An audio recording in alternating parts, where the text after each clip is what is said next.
This baby has a story. Just a month old, he'd already beaten other babies to a pulp, leaving them wailing. His eyes were filled with a world weariness beyond his years. You guessed it, this is another soul transmigration story. In her past life, she fought with all her might, experiencing all that life had to offer. Ultimately, she became the strongest empress in history. Yet, in her youth, she was abandoned by her crown prince father for being an illegitimate child. Her mother was equally irresponsible, taking her to a remote city only to abandon her as well. She was left to live with beggars, a life worse than a dog's. As a child, she scavenged for discarded food. Sometimes she was even beaten for fighting over scraps. Growing up, she learned to swindle and deceive. She didn't understand what being a con artist meant. She just wanted to fill her belly. She lived this way, drifting through life until she was 12. Then, her turning point arrived. It was this dojo. She deliberately passed by it every day. She heard that learning swordsmanship meant food, and this was the place to learn. Then, a kind uncle noticed her. He invited her in to try out the sword school. "Uncle, I'm just looking," she said, lifting her clothes. What fell out weren't fish bones or chicken bones, but nothing of value. "You see, this is all I have." The uncle said he understood. "I have a wooden sword here. If you can defeat anyone in the courtyard, I'll take you as my apprentice and teach you swordsmanship for free." Looking at the wooden sword, the girl didn't hesitate. The next moment, all the students in the courtyard were on the ground. The uncle was stunned. This small body possessed such immense power. Truly a natural talent. "Uncle, am I good enough?" The uncle let out a heartfelt roar. "Little girl, from today onwards, you are officially my apprentice." From then on, she knew her life as a beggar was over.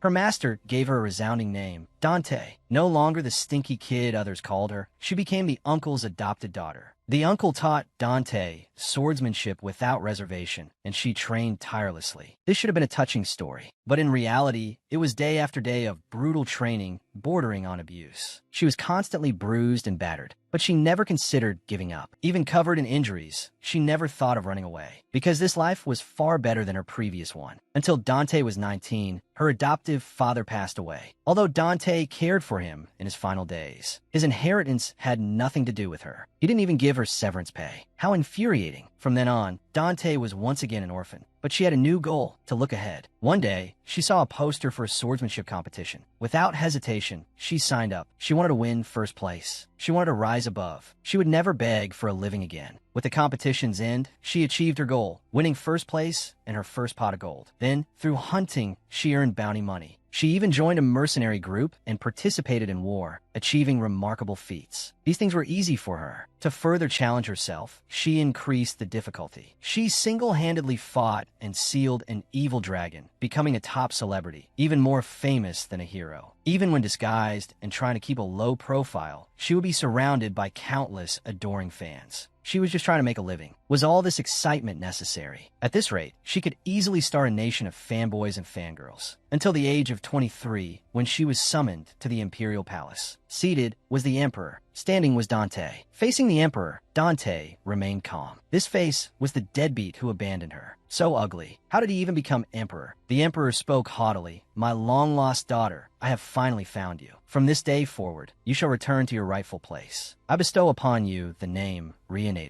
Dante chuckled. She hadn't realized the thing around her neck was a royal token. As her fame grew, the paparazzi had exposed her as the emperor's illegitimate daughter. Damn it, if she had known it was a token, she would have thrown it into the wilderness long ago. Dante spoke calmly. "Since you want to acknowledge me, what's in it for me?" Hearing this, the arrogant emperor was taken aback. "I've always been a philanderer, leaving a trail of broken hearts and illegitimate children all over the country. They vary in quality, but I've never seen anyone as stubborn as you. Yet this child I abandoned is a hero. My arrogant self finally has a powerful lineage." Dante chuckled coldly. "What? You want to claim me, but don't want to offer compensation? You're truly unique in your attempts to profit without any investment." The emperor stamped his foot in frustration. "You know that's true. Why state the obvious? Becoming royalty is already your greatest reward." Dante remained impassive. "So you really are trying to get something for nothing? Well, what do you want? Don't tell me you want my throne." No, deadbeat dad. Considering our blood relation, just casually hand over 10,000 gold pieces, a few thousand acres of prime real estate, a personal duchy, a few hundred forgotten horses, and the emperor's eyes widened in shock. Wait.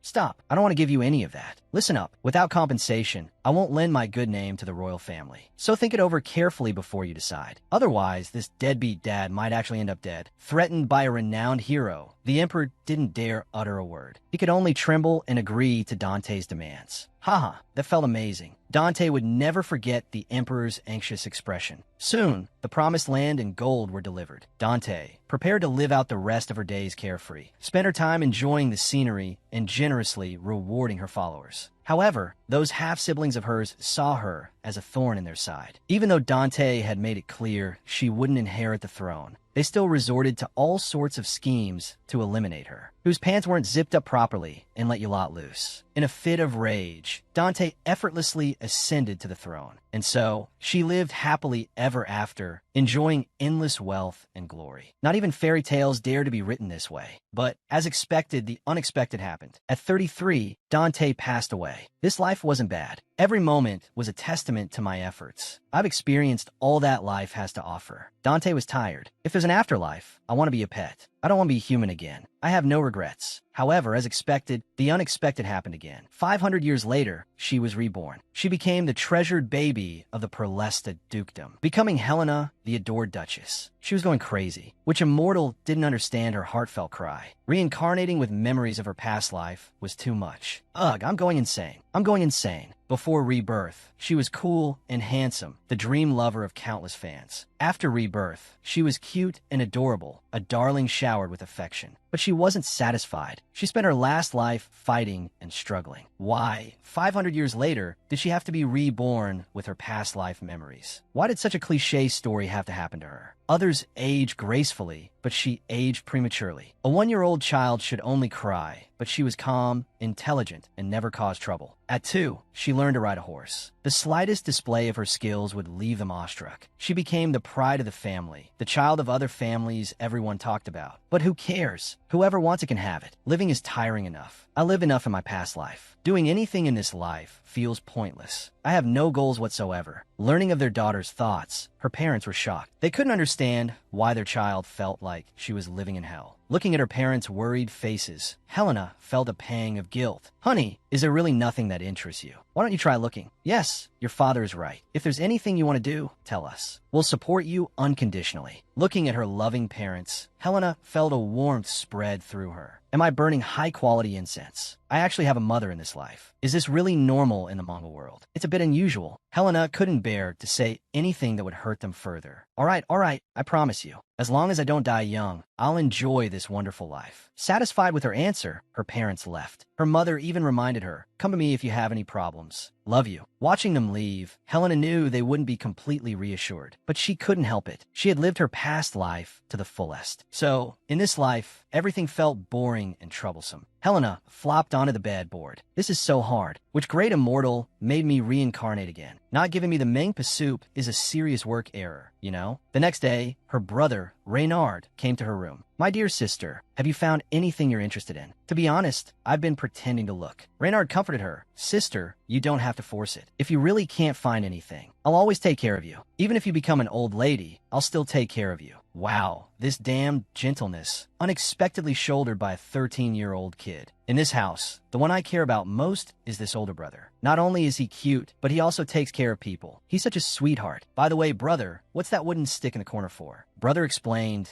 that he has a swordsmanship lesson later. The swordsmanship teacher was introduced by an acquaintance. I heard he's very strong. Watching her brother's flickering eyes, Helena seemed to have found her life's goal, to teach her brother-sister complex, to make him the world's #1 sister lover. In her past life, her swordsmanship could be said to have reached its peak. So teaching her brother shouldn't be a problem, right? I'm really looking forward to it. In her past life, he was the strongest sword saint on the continent. During that period, he was practically invincible. However, at the age of 33, he fell. 500 years later, he was reborn with his memories. Prematurely aged, he found everything boring and troublesome. He had no goals whatsoever. It was truly difficult to find solace. Which great immortal made me reborn? Solace without Mengpa soup. Was such a serious mistake intentional? Until she learned that her ambitious brother, Reynard, wanted to learn swordsmanship. She seemed to have found a reason to live. Brother, what's your current progress? Reynard said he wasn't sure. The teacher's teaching method is confusing. From the beginning of the class until now, It's all been sparring. Maybe my comprehension isn't good enough. Hearing this, Helena's mind was filled with questions. Starting with sparring without teaching the basics is too bizarre. Based on my understanding of my brother, he is a motivated and good child with amazing comprehension. It seems I have to meet his teacher personally. Brother, let's go. I'll accompany you to your swordsmanship lesson today. Reynard was stunned. Was he hallucinating? But seeing his sister's determined gaze, he confirmed he wasn't. Okay, sister, let's go now. Reynard was filled with joy. There were few things that could interest his sister. If his sister was interested in swordsmanship, then he, as her older brother, could rest assured. Seeing her brother's happy expression, Helena really didn't want to discourage him. If it weren't for you, I would absolutely never touch a sword again. At this moment, a sleazy voice drifted over. Oh my, whose adorable little miss is this that the young master has brought along? Without seeing him, just hearing his voice, you knew he was a bad character. If he's really deceiving my brother, I'll turn his kidneys into flowers. Hello there. I'm Reynard's swordsmanship teacher, little Jian. Helena felt disgusted. Damn it, regardless of whether he's a fraud or not, I can't stand his name. I have to beat him up. I'll hold back for now and see what tricks he pulls. Teacher, this is my younger sister. She came with me to observe. Helena lifted her skirt and muttered to herself, right now, I'm not the emperor, but the adorable Helena. I must maintain proper etiquette. Hello, sir. Please allow me to observe the swordsmanship lesson. Little Jian, the swordsman, was quite dismissive. Little girl, take my advice. Swordsmanship is a dangerous activity. I don't recommend girls observing. Oh, really? Is that so? Little Jian continued. Although it's cruel to say, women really aren't suited for swordsmanship. Helena looked puzzled. This idiot must have drunk too much fake alcohol. Is he delusional? So you think the emperor is a man? Little Jian burst out laughing. The person you're talking about isn't even from this world, and I firmly believe all his achievements were exaggerated. He has no real skill. Honestly, Helena clenched her fists, silently warning herself not to get angry with a brat born 500 years after her. Little Jian continued to court death. Little girl, please step aside. I'm about to start the swordsmanship lesson. I really can't stand it anymore. I have to give this guy a good beating to teach him a lesson. Just then, her brother suddenly stepped forward and emphatically said, Helena, whatever you're interested in has nothing to do with you. Shut up. At this moment, little Jian felt offended. Helena felt gratified, as expected of my adorable brother. He's truly wonderful. Little Jian just needs to shut his mouth. It seems the young master is very brave today. If you want to refute me, pick up your weapon and defeat me. He had once ascended to the emperor's throne in his past life. His swordsmanship had also reached the pinnacle. 500 years later, he was reborn, but he couldn't find interest in anything. The long years had worn away all his emotions. He could only wander through time alone, searching for traces of the past, until he saw his brother practicing swordsmanship. He decided to train his brother. His second life was about to begin. Yet, she was provoked by a third-rate teacher who claimed women were unworthy of wielding swords, that only men were the beacons of the world. This swordsmanship teacher was truly putting on a show. Incompetent and arrogant, Helena really wanted to beat him to a pulp. Just as she was about to go and flatten the guy, her adorable brother from this life stepped forward. Although his face was full of fear, he was determined to be his sister's protector. Little Jian chattered incessantly. I'm a terminally ill scoundrel. You, in your youth, encountering me in my prime, is truly life's greatest sorrow. Helena thought, what in the world is this thing? I can smell his bad breath from 3 meters away. His manner of speaking is worse than a dog's. He dares to embarrass my brother, who's supposed to take care of me in my old age. No way, this man is so annoying. Viewers, tell me quickly, how can I deal with him without anyone knowing? I'm online waiting, and it's urgent. Her brother's fighting spirit had been successfully ignited. But this so-called swordsmanship teacher had no real skills, yet he knew how to exploit her brother's weaknesses. As expected, with no foundation, her brother, inwardly fuming, was repeatedly defeated. Little Jian, having the upper hand, further KO'd her brother's self-esteem. He's down already. Your sister is still watching you. He used Reynard's failure as a stepping stone. This kind of insignificant fellow is at most a level 1 mob in my script. As a teacher, he truly lowered the standards of the entire profession. This arrogant fellow made Helena very unhappy. Her sharp eyes had already caught little Jian's weaknesses. Next, your moment of glory will become a thing of the past. This guy's swordsmanship is truly rubbish. He's not much better than a street performer. Plus, his self-created strange moves are just ridiculous. If he were on the battlefield, he definitely wouldn't last 5 meters. Bah, he doesn't deserve the word handsome. He's only fit to be a deserter. Helena beckoned her brother, who was taking a halftime break. Brother, do you trust me? Her brother indicated that his sister was the light in the darkness. Of course, I trust you, Helena whispered in her brother's ear. Later, when you face him, watch his footwork. Don't be fooled by his posturing. His footwork is weak. When the time comes, find the right moment and stab him hard. You are his nemesis. Understand. But will this really work? You can do it. Defeat him, and you'll be the most dazzling guy in the Duke's mansion. Looking at his sister's confident gaze, Reynard also felt like he was the most dazzling guy. The second round of the duel hadn't even begun, and little Jian, humming a tune, walked forward to provoke him. Reynard didn't respond, but picked up his wooden sword and walked over. At this moment, he was like a hero standing on the battlefield. He wanted to give this guy, who couldn't go a day without getting beaten up, a big surprise. Not bad, young master. It seems your sister's cheering is quite effective. Come,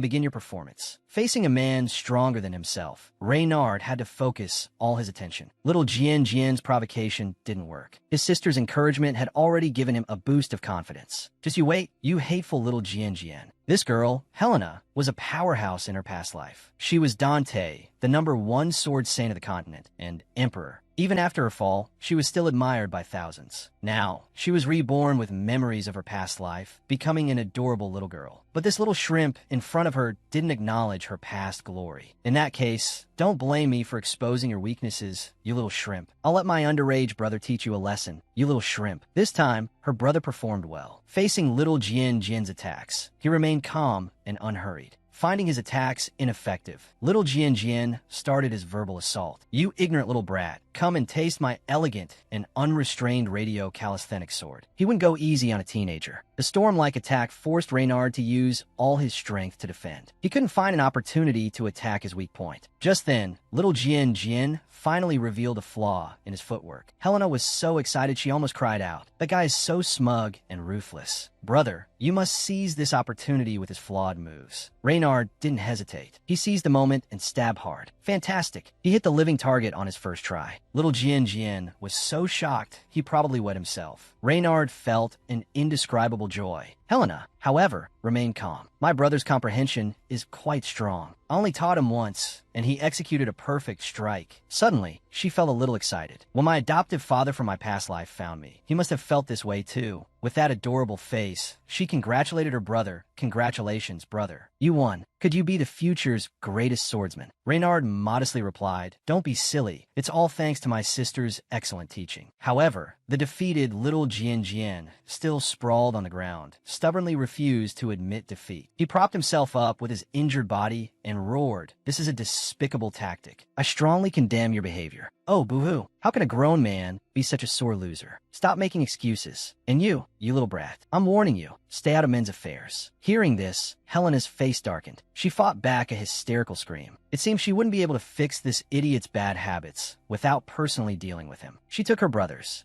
wooden practice sword, which was nearly 2 meters long, and pointed it at little Jian. Pick up your sword. Let me show you what true swordsmanship is. Little Jian, momentarily stunned, quickly got up. Facing the little girl, who looked barely a few years old, he regained his confidence. A mere girl dares to act like a hero. Let me make this clear. Any injuries you sustain are your own responsibility. Helena was speechless. He looked as thrilled as a dung beetle rolling in. Well, you get the picture. The soon-to-be defeated little Jian was indeed excited. He was so confident of victory that he was practically giddy. But encountering this reincarnated girl was the greatest misfortune of his life. As they fought, she whispered instructions to Reynard. Use his momentum against him. Circle around him, and when he loses his balance, aim for his kidneys. That's going too far. Before Helena could even use her advanced footwork, little Jian was on the ground crying for his mommy. The defeated little Jian couldn't believe it. Was this little girl human or a demon? Reynard couldn't believe it either. They both had the same education, so why was his sister so incredibly skilled? She was a prodigy, a terrifying prodigy. One second he was acting all high and mighty. The next he was on his knees begging for mercy. Clearly, he had underestimated his opponent. Even though your name is little Jian, playing with swords is dangerous for you. Helena flicked the wooden sword. Whether in my past life or this one, I won't let anyone who bullies me get away with it. What was your name again?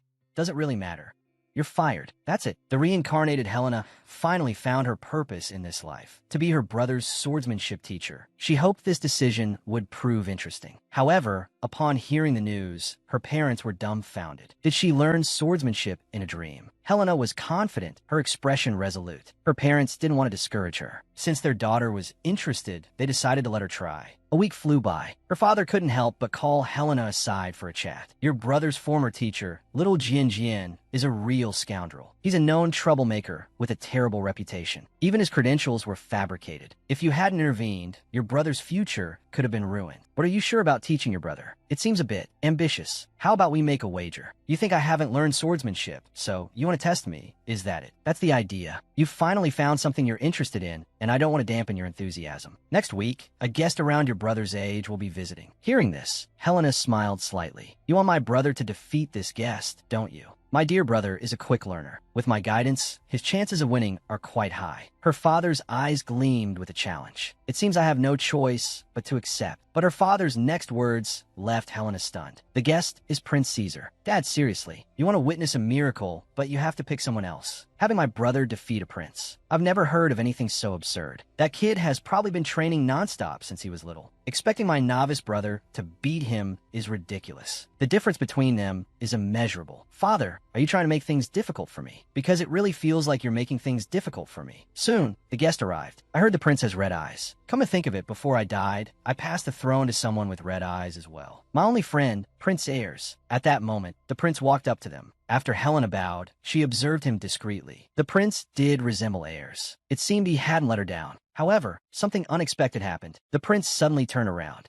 and declared, I don't need such false greetings. The siblings exchanged glances. What's with this guy? Even if the bow was insincere, the gesture was still there. This is a real headache. I can only discipline Helena, my only friend. Helena, without any further ado, you're dressed in such old-fashioned clothes. What kind of greeting are you expecting, you little brat? The prince, called a little brat, is now very angry. There will be consequences. Looking at the girl who looks like she sprouted pig trotters, I really want to flatten her. For a moment, the scene was filled with gasps. Hearts skipped a beat, especially the husband and wife, both shocked into making meme-worthy faces. The prince, furious, is like, you mess with me like this, prince. In the next episode, I'll show you how strong my rebellious self is. He's the arrogant little prince. She's the soft and cute little palace maid. Provoked, he wants to flatten her. Ignored, she wants to teach him a lesson. The two are at loggerheads. Everyone is shocked, speechless. Especially the parents' expressions are very on point. The viewers are all sending little flowers. His Highness the Prince is really feeling them all over right now. I can't think of anything other than flattening her. How can I let this continue? The attendant forcibly grabs his hand, laughing and crying at the same time. He awkwardly picks at his toes. This is such a good thing. Everyone has made a new friend. Everyone must get along well. The prince turns his head and snorts. But, little palace maid, I'm not called little brat. Please call me His Highness the Prince. Helena is very curious. How did this kid just swallow that? Shouldn't the plot be crying, throwing a tantrum, and demanding to go home? At this moment, Helena's expression changes. This kid, the prince, is actually playing dirty. Little brat, you learned a bit of swordsmanship and think you're the best swordsman in the world. That's laughable. I've reached the pinnacle of swordsmanship. Kindergarten strength. How can it compare to the power of the peak of swordsmanship? Watch carefully, little brat. Just using the strength of your palm isn't enough. The grip and the joints are the most important. The prince abruptly withdraws his arm. His face is pale. He feels like his hand has been bitten by a snake. The attendant rushes to comfort him, but the prince has to say he's fine. I have my dignity, okay? How can I tell anyone about such an embarrassing thing? Then why were you yelling so loudly just now, Your Highness? Shut up, you clueless idiot. Helena has a big grin on her face. This kid is worthy of being a descendant of Erez. He doesn't like to tattle. I must give him extra chicken legs tonight. I'm really looking forward to spending the summer with you. You better not challenge me again. Otherwise what? Are you going to bite me? Revenge is a dish best served cold. Just you wait and see. An awkward atmosphere fills the entire Duke's mansion. Elementary school kids fighting. Even famous detectives are stumped. Let's watch and see what happens. A short while later, Helena is called to her mother's room. It turns out that His Highness the Prince recently lost his mother. He came to the Duke's mansion to clear his head. Her mother, fearing Helena wouldn't understand, continues, her voice choked with tears. Only you and your brother are the same age as him in the family. so you must be nice to him. Helena nods. That makes sense. I have that much decency. As long as he doesn't provoke me, I won't take his eyes out. Her mother is very pleased. She praises Helena for being so smart. Since his mother's death, the prince has been crying his eyes out. But the struggles of the royal family won't stop because of the empress's death. The little prince has lost his protector. The imperial city is in chaos. He's so young. He could kick the bucket any minute. And so, Helena was lectured by her mother for an hour. After leaving the room, Helena thinks that although the prince is unlucky, he's still very annoying. He not only didn't behave himself when he came to the duke's mansion, but he also put on an arrogant attitude. Helena waves her little fists. My temper. Those who don't like this will be dealt with. And this little prince, I must find a place where there are no adults and give him a beating. Just then, a voice says, I'm sorry. Because of what happened earlier, you were scolded by your mother. The girl never expected that her casual complaint would be overheard. And the person who overheard was the subject of the complaint. Fate is fickle and full of twists and turns. If her mother finds out, she'll be lectured until the end of time. Then Prince Caesar speaks. I waited here to apologize to you. Although your previous attitude was somewhat unreasonable, I didn't take it to heart, so you don't need to be too upset. But Helena doesn't care about Prince Caesar at all. You seem to have misunderstood me. I still want to flatten you. Caesar is exasperated. You should take back your words. Being so disrespectful to your elders will get you in big trouble. Helena looks around. Where are the elders? I don't see them. Hey, where are you looking? The elder is right here. I am of pure royal blood. Helena still ignored Prince Zhao. You seem to have forgotten something important. Your current situation is very dangerous. You need the Duke's family's help. Don't put on your princely airs. Prince Zhao was stunned for a moment. Yeah, what status do I even have left? I'm just a pitiful. Seeing Prince Zhao lower his head, Helena felt quite pleased. I'm just stating the truth. He's essentially a refugee seeking protection in my home. After a moment of internal struggle, Prince Zhao spoke. He had completely lost his previous aura. I only waited here to clear up the misunderstanding. I apologize for not controlling my temper. The sudden change shocked Helena. How did the little wolf pup turn into a lamb? How am I supposed to poke your eyes out now? Prince Zhao continued. I also know that right now, I'm like a jinx, unwelcome by anyone. After all, accepting me is equivalent to making an enemy of the Grand Empress Dowager's Valois family. I'm well aware of my position. Right now, I'll be a burden to your family. So, what I meant by insincere greetings is that you don't have to pretend to welcome me so warmly. That's all I wanted to say. I'll be going now. Prince Zhao left like a whirlwind, leaving only a stunned Helena in his wake. Wait a minute, why do I feel like I become the bad guy? This is giving me such a headache. I feel like I bullied an innocent little thing. I wanted to teach him a lesson, but I didn't realize he was under so much pressure. It's too late for regrets now. Well, I have to defeat this kid in the future anyway. Consider this an advanced psychological attack. If you want to become stronger, this is a problem you can't avoid. You must strive to survive. Helena quietly watched the direction Prince Zhao left in. After a long while, she sighed and quietly left. Sister, have you made up with His Highness? Helena sarcastically tilted her head. Me and the chicken. Just practice your swordsmanship. Strive to challenge him soon.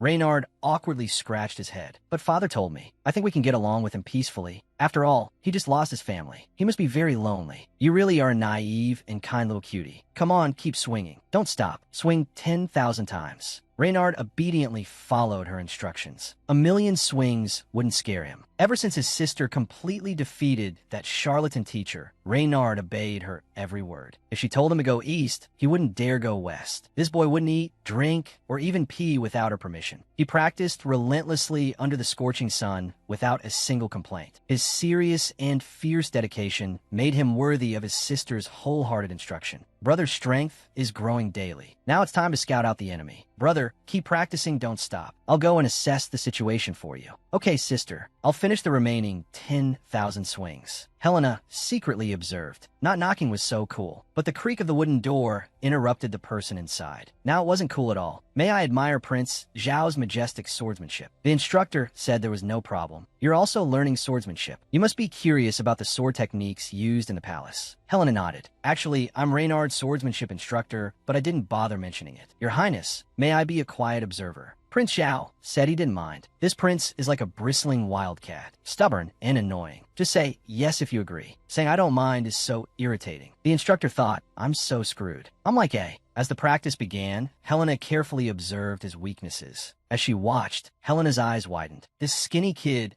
quick reflexes, strong focus. He's quite skilled for his age. If my brother is hardworking, then he's practically a genius. Helena nervously clutched her skirt. At my brother's current level, he wouldn't even touch the prince's fingernails. Thinking about my brother's weak but hardworking back, my face hurts just thinking about it. Practice is over. The instructor showered Prince Zhao with praise. To gather more information, Helena offered a clean, warm towel. Quickly wipe your sweat. Don't get it on me. Prince Zhao was taken aback. Then stay further away from me. Helena feigned innocence. Your Highness's skill truly opened my eyes. If your Highness isn't too exhausted, would you care to spar with me? Both were shocked, as if their hearts skipped a beat. What nerve? Are you asking for humiliation? No, I'm serious. No, you're not serious. If you get hurt, how could I face the Duke? The instructor interjected forcefully. Yes. If you get hurt, how could we face the Duke? We wouldn't have a place in this dark kingdom anymore. Although I know they're worried about me, Helena, must figure out Prince Zhao's purpose no matter what. It seems I can only use the 36 stratagems 38th plan, deceive the enemy by appearing weak. It looks like His Highness is afraid of losing. How about this? We have a match. The winner gets a reward. The loser unconditionally fulfills one wish for the victor. This girl's bizarre train of thought gave the instructor a headache. Your Highness, just refuse her. A gentleman doesn't fight with a girl. Hoping Prince Zhao wouldn't get riled up, he held the wooden sword to his chest. Only a dog is afraid of losing. Naturally, whoever backs out is a dog. Then don't you go crying later. I guess the word ordinary doesn't exist in my vocabulary. A fierce battle is about to begin. The poor sap dragged in to be the referee is practically in tears. All right, you two big shots, start a show. He's the swordsmanship genius, the little prince. She's the empress, a ruler for the ages. He's the tearful, unfortunate official. He's laughing, crying, and yelling yield, yield, all at the same time. I am tired. Time to go home, find a bed, and maybe get some sleep. Who knows who will win? Their battle is about to explode. Neither will rest until they've taken the other's kidneys. I'm gonna beat you senseless. I'm gonna take your kidneys. I didn't expect the prince to react so quickly. Helena's kidneys were almost grabbed. The swift attack startled Helena. But a 10-year-old child is no match for me. With light steps, she dodged to the side. Her wrist flipped nimbly. The sword pointed upwards at the prince. Prince Zhao's swordsmanship was seen through. How can a maid's swordsmanship be so amazing? Defense and offense, all in one fluid motion. How'd she do it? After another exchange, both stepped back. Prince Zhao couldn't help but smirk, completely unaware he'd provoked a superwoman. It seems you're a rather formidable opponent. I shouldn't have gone easy on you. You talk a lot. I didn't see you going easy on me. You're really something else. Prince Zhao's heart raced with anger. For victory, I will not hold back. Without another word, they lunged at each other again. If you don't want to fall in a humiliating way, beg for mercy now. I'll let you save some face. He's obviously not going to give up. I almost forgot this is the clever, if prematurely balding, prince. In that case, I can only use that move with all my might. This time, he definitely won't be able to block it. The outcome is decided. Don't struggle in vain. However, the unexpected happened. Prince Zhao raised his arm to block the incoming blade. Helena cursed the madman. If she hadn't held back, his arm would be gone. But he didn't care about being vulnerable. Taking advantage of Helena's opening, he launched a sneak attack. The terrified instructor quickly called a halt. Prince Zhao, seeing the instructor rushing over, was displeased. I was about to win. Why did you stop it? Helena sighed. You little rascal. I'm speechless. If this were a real sword, His Highness would have lost an arm. Prince Zhao rubbed his shoulder.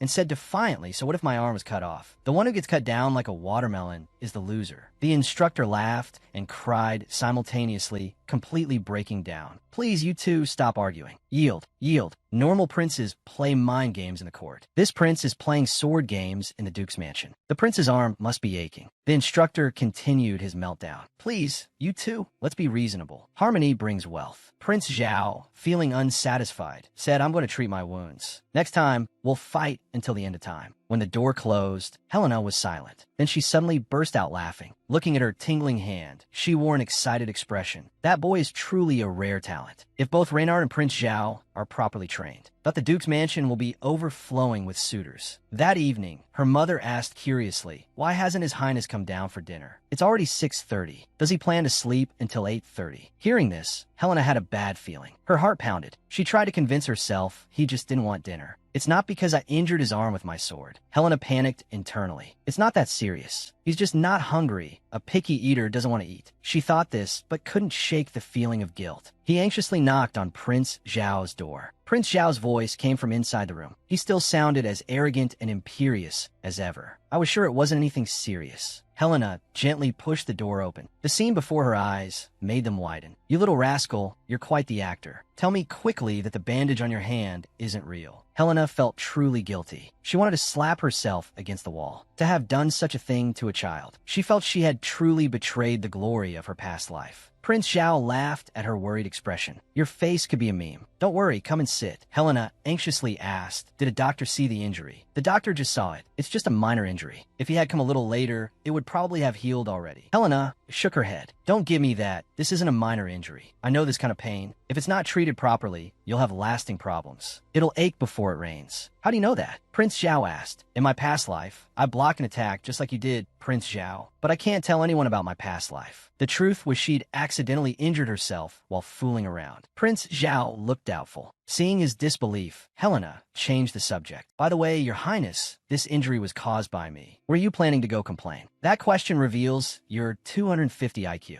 I wouldn't do something so childish. I thought Your Highness hated me. Even if I hated someone, I wouldn't talk behind their back. Prince Zhao's magnanimity completely surprised Helena. Aren't you the same? There's no need for hatred. The more Helena looked at Prince Zhao, the more eager she became. Training him into a genius would be very interesting. I really like Your Highness and Prince Zhao at this moment. She trailed off, then looked closely. Oh my, he's actually blushing. Suddenly, Prince Zhao flew into a rage. I have a 2-meter-80 aura. If your move hadn't been so vicious, I wouldn't be this injured little kid. This is the most awkward apology I've ever seen. He'd rather flail his arm around injured than let a girl overthink things. Your Highness, I really want to give you an Oscar for that moment of growth. You scared me so badly I wet my diaper. So, Your Highness, you knew your arm might break. Why did you still rush into danger like a moth to a flame? Prince Zhao grumbled sullenly. Even though you're a girl, how was I supposed to know what strange wish you'd make if you won? Helena was defeated by Prince Zhao's wild imagination. What difficult wish could a powerless young lady like me possibly make? Actually, I just wanted Your Highness to be my little follower. Isn't that a piece of cake for you? Prince Zhao became even more annoyed. I knew you were up to no good. You,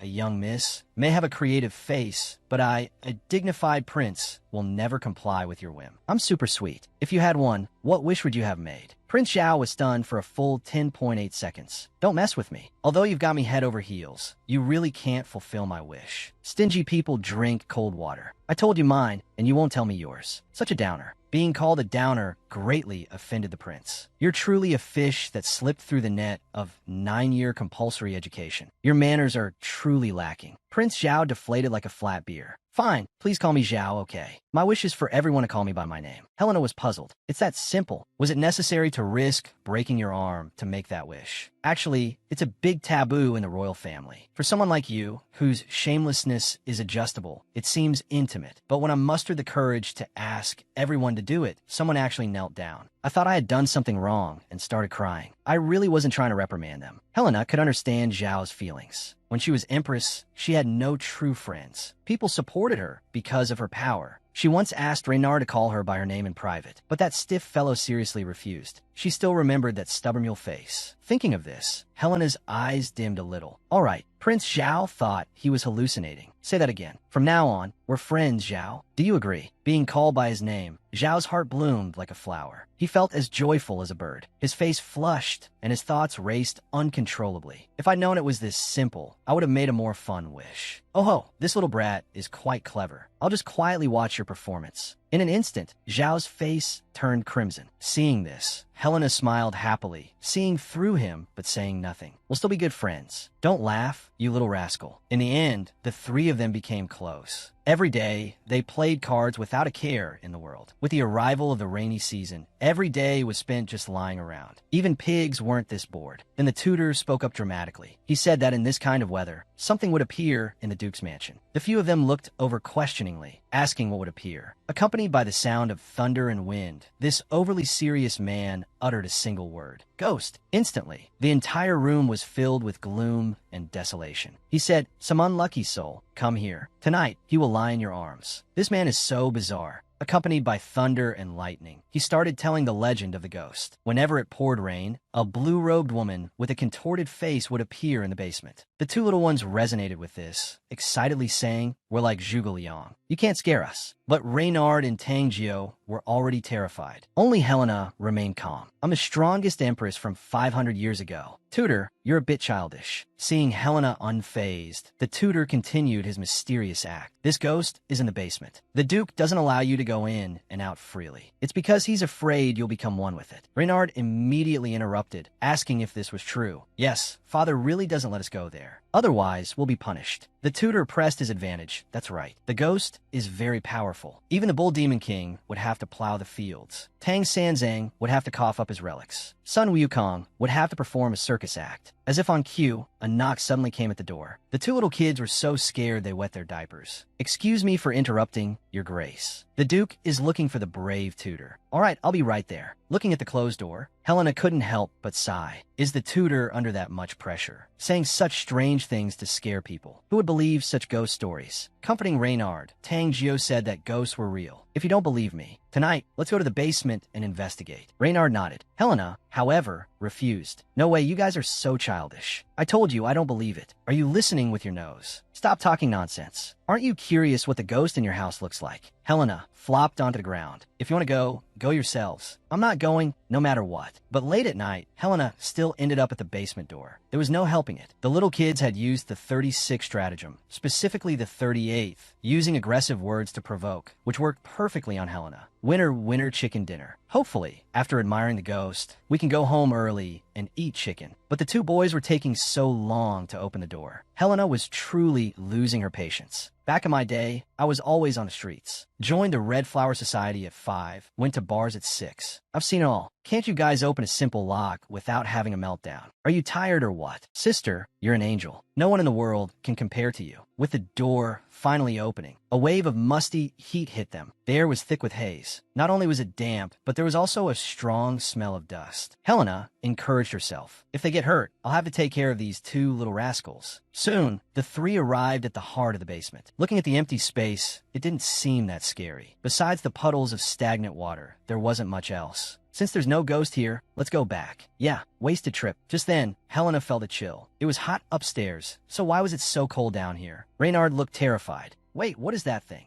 Looking closely, "Holy crap, run." "Where to?" "It said if we don't offer it a little flour, it's coming home with us tonight." What's it like having two chicken-hearted companions? They don't sleep at night and insist on coming to the basement. Seeing a ghost, they want to do over. "Can you two useless lumps stop screaming? And my poor slippers. Can I at least put them on before we run?" "Doorman, I knew this would happen. I didn't have high hopes for their courage. But in their fright, they still remembered to carry me." As they ran, they said, "We came here all calm and collected, without a racing heart, leaving with such a grand announcement. I'm so unlucky. Why did I raise my hand with them? Why did I kneel with them? This shouldn't have ended this way. It must be the editor who deliberately added scary sounds. Viewers, shouldn't we grab the editor and give him a beating?" Reynard continued rambling on. "I told you not to mess with ghosts, but you just had to poke around. Do you believe me now? Shut up. Don't say such scary things." All right, stop arguing. Actually, that was a mirage. If the temperature difference in a space changes drastically, you can see this phenomenon even if you're not in a desert. So, ghosts can't exist." Hearing this, Reynard calmed down, but Tang Jio found a flaw. Mirages are caused by the refraction of light, projecting existing images into the air, which is why they appear so clear. Okay, then maybe it was a reflection of a portrait, but there's no such portrait in the basement. "Oh my god, Tang Jio, can you shut up? I feel like my skin is crawling." Suddenly, a deafening thunderclap boomed outside the window. Helena, a former empress in her past life, was exasperated by these two brats. The three huddled together, accompanied by lightning and thunder. They trembled and confessed their sins to the ghost until the next morning. Song-gu, beaming, gave the three a peace sign. "You guys look so pathetic." Actually, it was a blue and white tile. The reflection from the bottom of the water barrel made it look so grand. Something everyone in the Duke's mansion knows, and you guys didn't. Song-gu, with your way of relieving stress, being a tutor is such a waste of your talent. Just like that, the three of them simultaneously created a memorable piece of dark history. From then on, the dark history was tacitly buried. The three became best friends who could talk about anything. This pure and sincere friendship was truly wonderful. summer solstice arrived. Prince Zhao's arm had almost fully recovered. He heard there was a celebration near the Duke's city. Helena, should we go and have some fun? But Helena was only focused on teaching her brother how to connect. She was completely uninterested in anything else. Zhao was annoyed. Stingy. I hope you drink cold water. I don't believe you're not interested in the celebration. Helena declared, even if a knife were held to my throat, I wouldn't budge. But seeing her brother's soft, pleading eyes, Helena relented. Fine, I'll go. The final stage of a woman's evolution is to become a child again, in order to get along with the brats. The one who reached the peak of swordsmanship had no choice but to adapt. My head hurts. Which sentence was it that made me, an empress, fall victim to their whims? They played hide and seek together, avoiding Sangha. I'm forcing a smile. You guys are so mischievous. Aren't you worried about creating distance with your lovely tutor? Zhao rambled on and on. The smallest things in life could become a big deal for him. Even Tang Sanzang wasn't as long-winded. But I understand Zhao's feelings. But, tutor, you're also worried about our identities being exposed. For example, right now, someone has their eyes on us three. A few richly dressed children without guards, lined up in a row, practically telling bad guys, come and get me. Helena glanced sideways. It was hard to tell if the other party was after their money or them. The blonde-haired man had a bold look in his eyes. No, he's looking at Helena. Time to run. Helena instantly started sprinting. What's wrong with him? He probably found a treasure. I'll go check it out. You guys stay here and don't run around. Helena followed him all the way to a dead end. I'll see you surrender now. But strangely, the blonde man didn't greet Helena's arrival. He had vanished into thin air. That shouldn't be possible. Could he be invisible? Just then, the blonde man appeared behind her. I am Noah. I have been waiting for you. Helena quickly did a Thomas spin. When did my reflexes become so slow? I didn't even notice him behind me. But his politeness towards me, I really don't understand. Who are you? The blonde man burst into tears. You look so adorable now. Your birth was unexpected. Helena was completely dumbfounded. What are you talking about? That's a lot to take in. Can you be more specific? You are my god, my savior, my only king. For 500 years, I have lived every day in anticipation, just wanting to see you sooner. But this body of mine is almost... Helena had a splitting headache. What he said was intriguing. I really didn't know him in my past life. Suddenly, the blonde man stood up. Your companions are looking for you.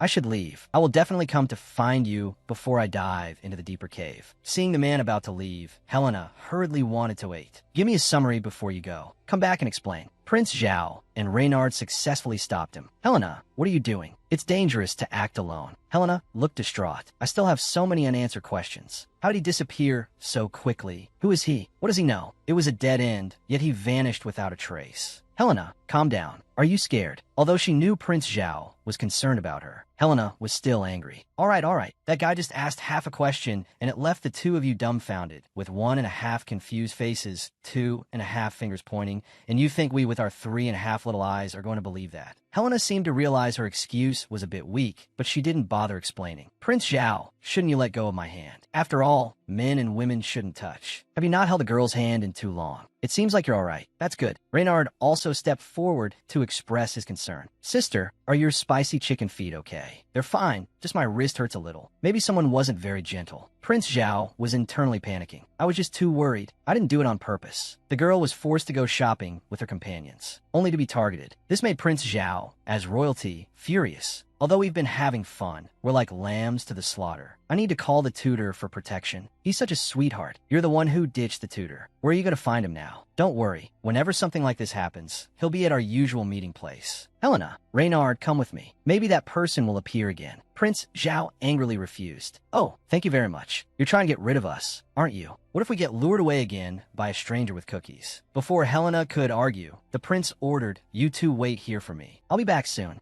Looking in the direction Prince Zhao left, Reynard felt like the prince had become an errand boy. He once again expressed concern for his sister. That guy didn't hurt you, did he? No, he didn't mean me any harm. Reynard hugged his sister tightly. As long as you're okay, I'm relieved. It's all my fault for dragging you out here. I'm so glad you're all right. Reynard was the embodiment of kindness and sweetness, far better than the easily angered Prince Zhao. Helena hugged Reynard tightly. Reynard is so good, the best brother in the world. Past lives, witches, whether that man is called Noah or something else, it doesn't matter to me. I'm happy to have my family's love in this life. Suddenly, Helena's eyes widened. Her heart pounded. It was all her fault for being so reckless and complacent. If someone bad wanted to get close, they would definitely target the child who was alone. Oh no. She hurriedly pushed Reynard away. I have a bad feeling. Prince Zhao might be in danger. It's all my fault for dwelling on what happened earlier. Prince Zhao is still the first in line to the throne. People in the shadows are watching him. I overlooked this. Reynard, we can't just blindly search for him. We need to be calm. Helena, breathless. No, we have to hurry. He might lose his advantage. Reynard, let's split up. You go find a tutor and get help. I'll go check the red light district. I have a feeling Prince Zhao might be there. Helena felt certain about her hunch. If Prince Zhao was kidnapped, they would definitely hide him there. Reynard, you have long legs, run fast, and get help. I'll take care of myself. I won't do anything dangerous. Seeing the determination in his sister's eyes, Reynard reluctantly left. This is bad. Helena had already circled the red light district 3 times, still without a clue. If something happened to Prince Zhao here, her family would be in serious trouble. I have to stay calm. I just need to find Prince Zhao and make sure he's safe. Then I'll wait for the tutor to come to the rescue. Just then, a faint sound came from the alley on the left. This must be it. Helena followed the sound and ran. Seeing the closed door, she used her lock-picking skills. In no time, she had the door open. Voices drifted from inside the room. Let's just take him out with a knife. Slice and dice his melon. Are you stupid? We agreed to make it look like an accident. If you slice and dice his melon, it'll be obvious. Helena tiptoed to the door and quietly pushed it open. The voices continued. Then I'll throw him in the river. Even if Sherlock Holmes himself shows up, he'll never guess why this guy ended up in a fish's belly. The current is strong there, too. That's a great idea. You're not as dumb as you look. Helena had slipped into the room next door. She peeked cautiously inside. Prince Zhao was still breathing. The 2 guys didn't seem too bright. The important thing was to stay calm. She silently waited for her guardian angel. For the sake of your prince, guardian angel, hurry up and send these guys to drink Meng Pe soup. Just because the bad guys said Yuer's comics are bad. Prince Zhao wants to beat their faces in. But now he's in trouble, at their mercy. Yuer's comics are bad, and they update so slowly. Prince Zhao railed against the darkness of society. Why isn't the world filled with sunshine and that happiness? Helena, hiding nearby, broke out in a cold sweat. If Prince Zhao kept making a fuss, he'd attract more bad guys. It looked like her plan to wait for her guardian angel. That needed a plan B. She slammed a cookie tin onto the floor. The loud bang caught the attention of those inside. What was that? Go check it out. I'll keep an eye on this kid. As one of the thugs ran to the door, Helena slipped into the room, aiming for the grown man's kidneys, but I'm too short. I'll have to break his knee first. With one blow, the thug cried out in pain and collapsed. Before he could react, another blow landed. The thug lost consciousness. Prince Zhao's eyes welled up. Helena, I knew you wouldn't abandon me. While your teary-eyed look is adorable, please stop your worship. We're in danger. We need to escape. But after only a few steps, another thug spotted them. Helena yelled and ran in the opposite direction, towards the back door. If we could just lose this guy. Viewers, send some flowers to Liang Xiaoji so they can escape. The back door was just ahead. If they could get through it, they'd be safe. Suddenly, the door opened from the outside. Could it be reinforcements? But when they saw who it was, a chill ran down their spines. There was another thug. You brats are trapped.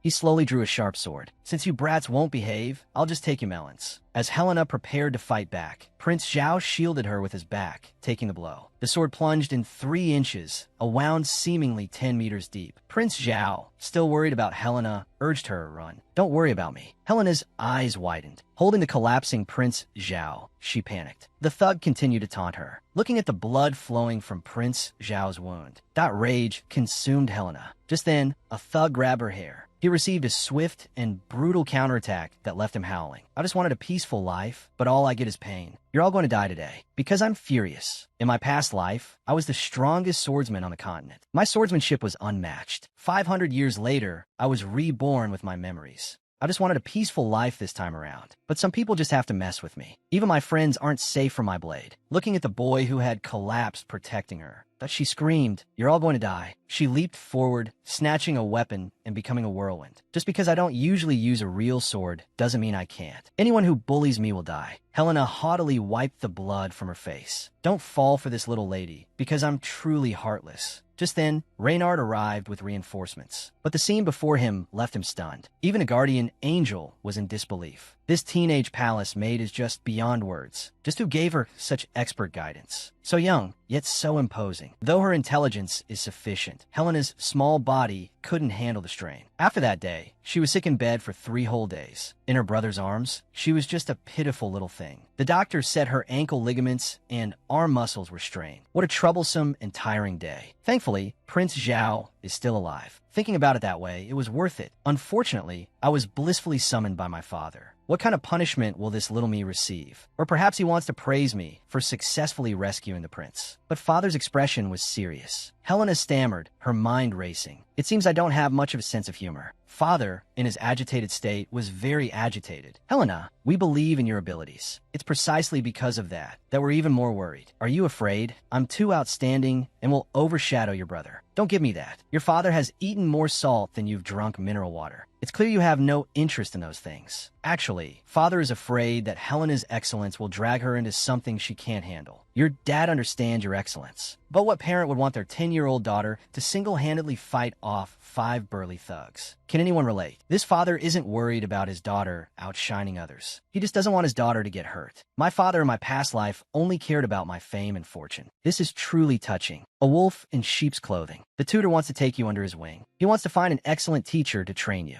I haven't agreed. It's up to you to decide. Helena wasn't surprised. I was the strongest sword saint in my past life. Anything and everything had to control their temper around me. It's normal that my exceptional talent has been discovered. But what I'm interested in is teaching my brother. Seeing his earnest and focused little face makes me happy. Father, I won't go. I'm content to stay home with my brother. All right, I agree. The competition with Prince Zhao is off. Go do what interests you. The 10-year-old girl had a serious expression. Her serious face quickly caught the boy's attention. But he didn't make a sound, just quietly watched her with complete focus. The girl felt guilty towards the boy behind her. It was all because of her hesitation that they were cornered. I don't know where this guy gets the courage to act cool. I wanted to visit him, but my heart was racing as I reached his door. What should I say to him? Sorry, or are you okay? Seems too perfunctory. Ugh, I should just disappear from here. Where are you going? The sudden voice startled Helena. Seriously, honey, can't sleep at night. Why are you sneaking up behind people like a ghost and yelling? Prince Zhao was nonchalant. I just want to pee, and I came back to find you playing with my heart at my door. Are you here to bully this little lamb? Helena rolled her eyes, speechless. Shut up. I came to check on your recovery. You're such a boring little palace maid. Can't take a joke. Don't worry about this small injury. Give it some time. It'll heal quickly. Oh, so pitiful. Get some time to scar over. Should I call you Scarface from now on? And then Prince Zhao won't be able to get married in the future. Who would want a man with a scar? Teased, Prince Zhao sat up abruptly in bed. If I can't get married, you'll become a lonely spinster too.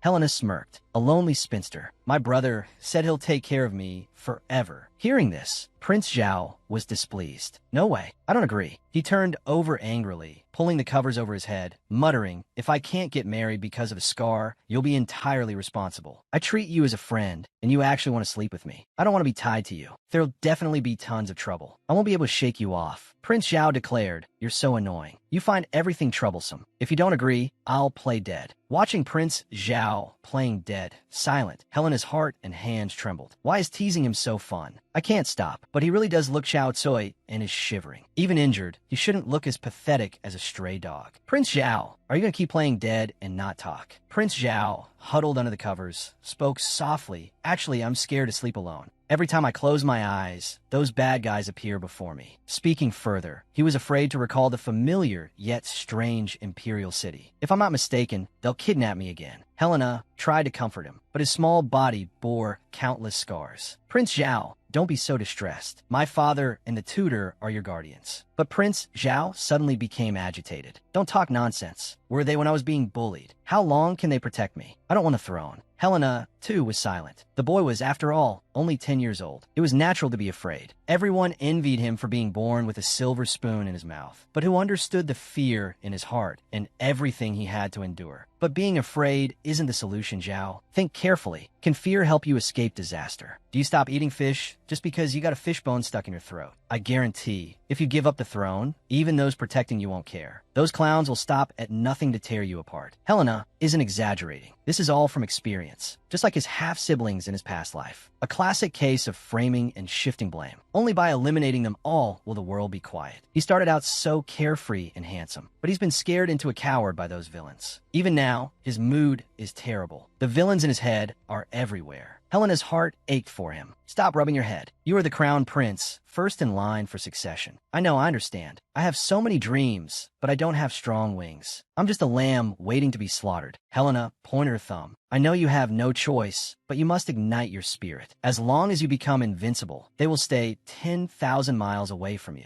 Prince Zhao said he couldn't do it. They scared me so badly I almost wet myself. Prove you're as strong as you say. Helena didn't agree with what Prince Zhao said. The moment you shielded me from a knife, you were like a dragon. Incredibly handsome. Majestically handsome. Actually, people like him are always so lonely. His mother's death devastated him. Enemies are like viruses, making him realize his shortcomings. He needs someone to warm him. Only Helena can do that. If you want to live with dignity, don't be afraid of setbacks. Show your powerful presence. Don't overthink things just because you have enemies. Fight for the throne with confidence. Defeat all the evil spirits. I will support your lofty ideals. I'm your strong backing. Helena's words restored Prince Zhao's confidence. Recalling that day, Helena was so small, yet she defeated all the bad guys. Helena, your hand is so warm. I want. Just like that, they held hands and fell asleep. Viewers, let's give some flowers for their pure friendship. Let them hold hands, stand shoulder to shoulder, and laugh together. Unfortunately, Prince Zhao still had a scar on his back, but men with scars are also handsome and stylish. The day for Prince Zhao to return to the palace soon arrived. The tutor, Reynard, wanted to take Helena with him, but her father refused directly and decisively. The tutor was in tears. Prince Zhao walked to the side, pretending not to know him. I really want to throw him out to the dogs. As a farewell gift, Helena and her brother, Noah, gave Prince Zhao a present. They hoped he would achieve the results he desired. Prince Zhao slowly walked towards Helena. I really envy Reynard for being your first apprentice. If you don't mind, can I be your second apprentice? These words almost sent everyone into shock. Helena expressed her difficulty. I'm not in the capital. How can I teach you? Prince Zhao smiled faintly. As long as you agree, I can come here every summer to train. Your Grace, is that all right? Of course. You are always welcome here. Teacher, did you hear that? You must keep your promise and help me reach the highest position. A smile appeared on Helena's lips. She held Prince Zhao's hand again. Don't underestimate me, Prince Zhao. I'm a very strict teacher. Naturally, I'm also a studious apprentice. With Prince Zhao's departure, time flew by like flowing water. One day, a letter arrived from the palace. Opening it, it was from that rascal Prince Zhao again. He kept calling her dear, which was really annoying. Reynard leaned in for a closer look. His Highness is coming next month, but he does sound a bit crazy. He's coming and wants a clean, empty room, meaning we have to wait on him. He's really annoying. 3 years had passed in a blink of an eye. The fourth summer with Prince Zhao was approaching. 500 years ago, he was the strongest swordsman on the continent, omnipotent in the world of pickpockets. 500 years later, reborn, he was devastatingly handsome. Then he was targeted, and they rummaged through his belongings. Just now, Helena arrived at an ice cream shop. The shopkeeper greeted her enthusiastically, calling her lady-in-waiting teacher. The 2 swords you ordered are finished. Don't ask why I'm called lady-in-waiting teacher. It's because my brother has been winning competitions consecutively, and as his teacher, I've naturally earned the nickname. At 12, I was often mocked for my youth and lack of experience. Now, those who mocked me can't reach my level. She then drew out one of the newly forged swords. I have to say, the shopkeeper's craftsmanship is perfect. Short and light, it suits me well. Carrying it not only looks impressive, but can also be used for self-defense if necessary. The last time Helena was this happy was, well, the last time. Unexpectedly, a sword has lifted her spirits. But as she left the shop, a figure ran straight into her. Seemingly unintentional, yet in the moment of contact, they quickly separated. Helena almost stumbled. That child just now seemed like a pickpocket. My wallet seems to be gone. Oh dear, what should I do? We should quickly notify the guards to catch them. Helena shook her head, indicating it didn't matter. Reporting it to the police and having them interrogated seems like too much trouble. Though she said that, Helena was fuming inside. Do I look like the burly crown prince? I must have committed too many sins in my past life. Karma's a bitch, and now it's my turn. Just as her servant praised her generosity, Helena took off her hat and cloak. I'll get it back myself. As expected, Helena is a fickle person. Miss, please don't go. It's dangerous. Helena inexplicably wanted to laugh. You should be more worried about the person I'm chasing. They might very well die. The Duke's expensive incense will have been burned in vain. The 2 servants exchanged worried glances. Helena is still the same person with no sense of humor. Her experience with such matters made finding the pickpocket a breeze. It only took 49 seconds before she saw a group dividing the spoils. They seemed to be arguing. Perhaps they were having a disagreement over the distribution. The pickpocket who stole Helena's wallet was quite indignant. This money is all borrowed. I'm from the Bernasy family. My family is worth tens of millions. I wouldn't stoop to petty theft. Faced with the accusation, he claimed to have principles. He said he couldn't stand the sight of so much noble money, so helping them spend it was just a fleeting act of charity. I have a moral compass, Unlike you lot, who can't even afford 3 dishes and a soup in your entire lives. He rambled on self-righteously. His words were met with scornful laughter. They were about to beat him up when Helena, standing nearby, remained silent. This little one is just like I was in my past life, abandoned. The Bernasy family he mentioned is that the incredibly wealthy one, but I've never heard of them having such a young daughter. However, her hair color is indeed the same as the Earl's. Forget it. Since fate has brought us together, I'll be the one to save you. Our heroine's sense of justice is overflowing. Viewers, send some flowers her way. Helena leaped down from the rooftop. Her sword pointed at the leader of the group, and she snatched the wallet. Helena's sudden appearance startled the thugs. Don't be surprised. Aren't you ashamed to gang up on a girl? I'm going to beat you all senseless. Send your souls flying.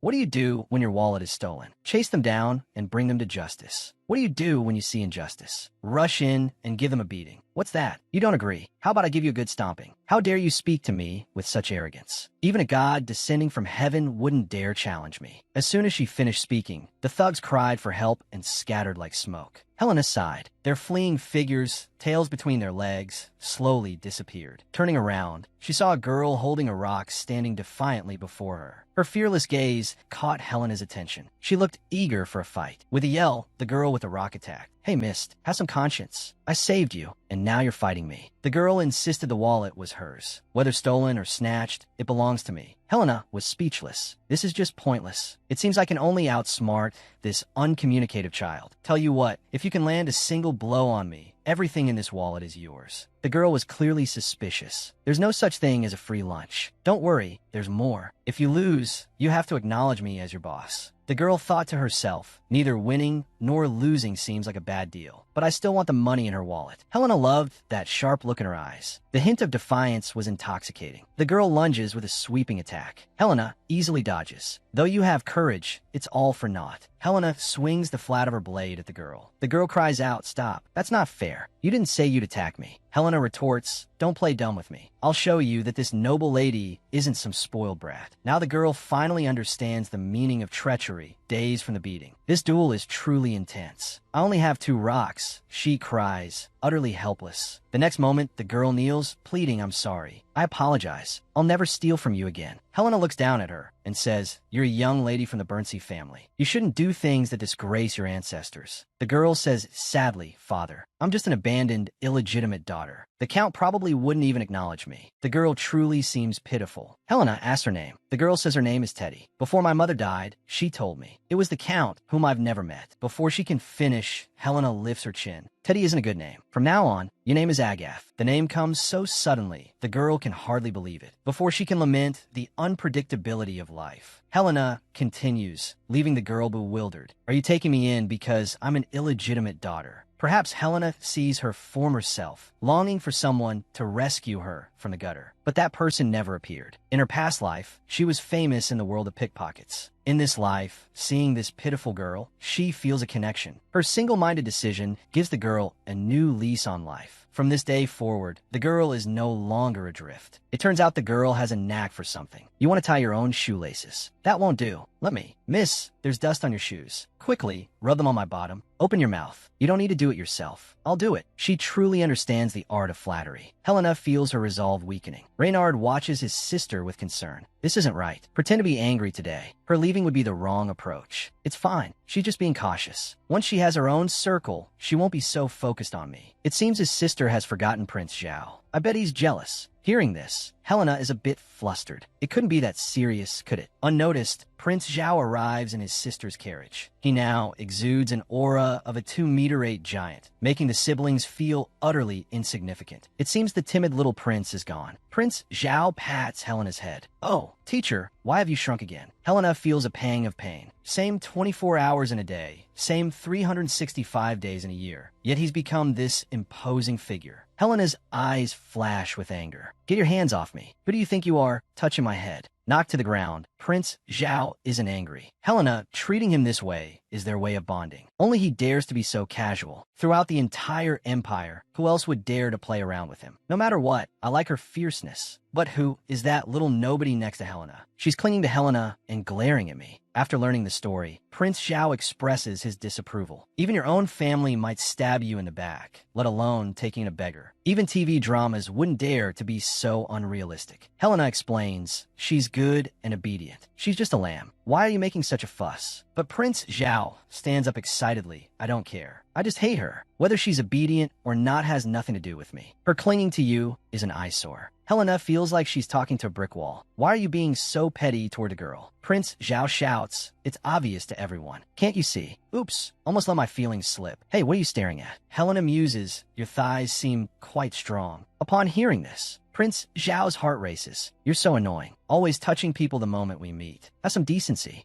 Would you believe it? The sword saint, who is never interested in anything, is now drawn into worldly affairs by a boy. Come here, disciple. I missed you. Tell me, why are your thighs so strong? What's your secret for building muscle? Prince Zhao tries to cover himself. I don't know why they're like this. Then let me touch them and find out. My little brother needs that kind of strength too. What's wrong with you? My cheeks are burning up. At this moment, Agath pushed the door open. Miss must be tired. Come and have some afternoon tea. He's like a little pet, trying to climb all over Helena as he speaks. Seeing this scene, Prince Zhao felt a mix of emotions. Get out. What are you doing here? You're not needed to serve tea. We have important matters to discuss. You don't understand the complexities here, Agath. Acate cuestionet complexitea. Please refrain from such childish wordplay. It's my duty to protect Miss from the temptation of thighs. Suddenly, the room became filled with tension. An unspoken battle played out on their faces. The prince and the maid's competition for favor had begun. Helena found it rather dull. Agath, let's go. Someone here is already flustered. Yes, Mississippi someone here, despite their luxurious status, doesn't seem to possess an ounce of magnanimity. Agath clearly triumphed over Prince Zhao, a perfect playmate. But just then, Prince Zhao called out to Helena. Patting his own thigh, he said, come here. Today, his thighs were particularly alluring. In his quest for attention, he threw caution to the wind. Helena's expression lit up with excitement. She really wanted to lift his clothes and take a peek at his pecs. At this moment, Prince Zhao finally regained the upper hand with his thighs. Agath gritted her teeth in frustration. Shameless. Meanwhile, Helena caressed his thigh, savoring the sensation. So firm, so toned. It gives me such a sense of security. What has Prince Zhao been through this past year? He's turned a respectable comic into something suggestive. All those muscles are truly a feast for the eyes. I didn't even have such well-defined muscles in my past life. He's truly impressive. That timid, cowardly child has really grown up. Prince Zhao, what's your secret? Their eyes met, and Prince Zhao blushed slightly. He asked what's wrong. Helena felt a little dizzy. It feels like the temperature has dropped. I think I'll go back and take a bath. As soon as she finished speaking, she bolted, her speed exceeding 1,000. Prince Zhao and Agath were left utterly bewildered. Was she shy? Shouldn't I be the shy one? I don't understand. Oh no. Oh no. Could I be falling for him? This is too ridiculous. How am I supposed to face my suddenly grown-up second disciple? From then on, Helena felt flustered whenever she saw Prince Zhao. Even a simple greeting had to be done with her back to the light. This hurt Prince Zhao's feelings. Even asking a question made her tense. Unfortunately, Helena hadn't yet figured things out, so she could only use the back of her head as a shield. It seemed Helena's shyness was terminal. She just wanted to study her disciple's muscles. But she unexpectedly found herself experiencing shyness instead. From that day forward, she avoided him, even conducting sword training behind a screen. Her unusual behavior puzzled Prince Zhao. After much thought, he decided to seek Helena out for clarification. But no matter how Prince Zhao greeted her, Helena remained hesitant and evasive. She was also troubled by her own strange behavior. Seeing him was like encountering a tiger. Prince Zhao stood there, his heart fluttering like a trapped mouse. Is she really that troubled? What's bothering her so much? Night quickly fell. The young woman was still restless. I was a mountain in my past life. Why am I paralyzed by the allure of a young boy?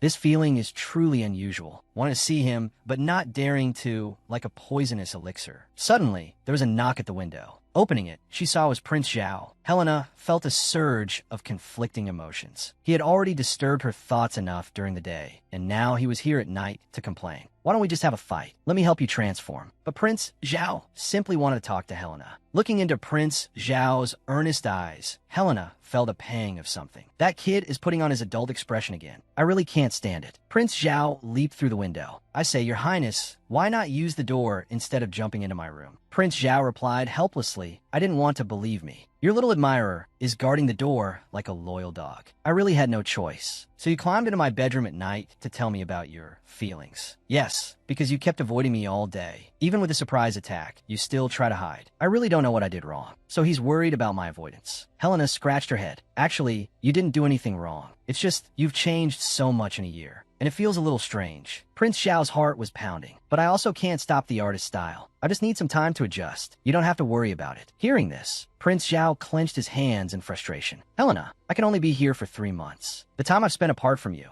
is much more than the time I've spent with you. I always feel like you'll forget me one day. Helena suddenly understood. She clearly knew what Prince Xiao longed for, yet she treated him this way. This time, it really was my fault. Prince Xiao, don't be sad. Rest assured, you'll always be in my heart. I won't abandon a handsome and rich apprentice. Can you swear it? Helena held Prince Xiao's hand. I swear, that will absolutely never happen. I won't avoid you anymore. At this moment, Helena's heart opened. I was so silly. No matter how much he's grown, he's still the same Prince Xiao, around my age. Prince Xiao's heart was also at ease. Lying on the bed, he felt so comfortable. It had never felt so slow. Prince Xiao, if you're sleepy, go back. Isn't the window still open? But Prince Xiao pulled the covers over himself. No way. I'm sleeping here tonight. Women can act spoiled. Men's souls will float. Men can act spoiled. Even a bulletproof vest can't stop his meow. This boy crawled into the girl's bed and started acting spoiled. Teacher, your pillow is so soft. Not rough at all. Come on, let's be lazy cats together. His shameless behavior put the girl in a bad mood. Why are you acting like this? Go back to your own room and meow. But Prince Xiao said, I used to sleep with you when I was little. Can't we sleep together now? Since reasoning was useless, Helena said, fine, sleep here. I'll sleep on the sofa. Teacher, didn't you swear you wouldn't make me suffer anymore? Instantly, Helena's heart was torn apart by the spoiled man. This little devil is only 14. I thought he only changed in age and height, but I didn't expect his ability to act spoiled to grow too. Prince Xiao patted the covers. I'm so sleepy. Aren't you sleepy? Helena was completely flustered by this spoiled boy. She could only obediently comply. Without a doubt, Prince Xiao was satisfied. Content, he thanked Helena. Thank me for what? Nothing. If I had known you didn't like a tall, grown-up guy, I wouldn't have grown up. Helena quietly looked at the sleeping Prince Xiao. What a fool. He's grown up physically, but inside he's still a child. Such a contrast. If you knew I was a 500-year-old woman, you'd probably have a mental breakdown. Just like that, the two fell asleep holding hands once again. The next day, Helena began to concentrate on her lessons. Please, brother, Prince Xiao is not a prince now, but a swordsman. Please don't use your most basic swordsmanship to teach him. To make up for her previous mistakes, Helena carefully guided every movement, even using her free time. Soon, Helena's plan was disrupted. Because Prince Xiao was unwilling to be left behind, his swordsmanship became incredibly advanced, leaving his teacher shocked, stunned, and even thunderstruck. If this continued, all of Helena's previous plans would be obsolete. This is giving me a headache. I must persevere to train him into a sword god. As a teacher, I must stay focused. Just as she was preparing a new plan, the tutor interrupted Helena's thoughts. It's quite amusing to see the maid so busy. I wonder if my arrival has disturbed you. Helena said it was all right. The tutor must have something to say. Oh, the maid is indeed clever. I'm very grateful to you for letting His Highness live here carefree. Helena couldn't help but be curious. Is Prince Xiao's playful nature so strange? The tutor continued. His Highness has a nickname in the Imperial City. You'd never guess it, maid. Helena became even more curious. What kind of nickname? His Highness is known in the Imperial City as the Wolf's Brutality. He'll eliminate anyone who offends him. Helena was completely confused. The His Highness you're talking about and the spoiled His Highness are the same person. The current His Highness no longer trusts anyone. Ever since he was almost assassinated, he's closed his heart. He's become fierce and reserved. It's truly worrying. Hearing about the assassination, Helena shuddered. Why had he never mentioned his dark past? I apologize, maid, for worrying you. His Highness doesn't allow me to speak of these things. It's just that I spoke from the heart for a moment. Now, His Highness is determined to become emperor. He's no longer hesitant. Your presence, your promise, are all guiding His Highness towards the path of becoming emperor. Helena was shocked. What did I say? Didn't you promise to help His Highness become emperor? At first, I was worried you wouldn't be qualified to be His Highness's swordsmanship teacher. But later I realized I was being too mischievous. Your beautiful features pale in comparison to your intelligence. He was originally a soft and adorable little boy, but he is also the future of the throne, facing either assassination or the guillotine. From then on, he was no longer innocent. Helena once said that with him around, the sky wouldn't fall. He believed Helena's words. He also believed that fate would be be kind. When Helena learned of all this, she felt a little apprehensive. She wondered if the promise she made back then was too naive. He really didn't want any ties to the royal family, because he didn't want his plan of living a peaceful life to be shattered. Now the only thing he can do is make him the ruler of the imperial city. Evening. Helena, wielding dual swords, looked incredibly imposing. Prince Zhao pushed open the door and exclaimed, "Why do you, as a teacher, always enjoy teaching sword fighting? Class is over. What are you up to?"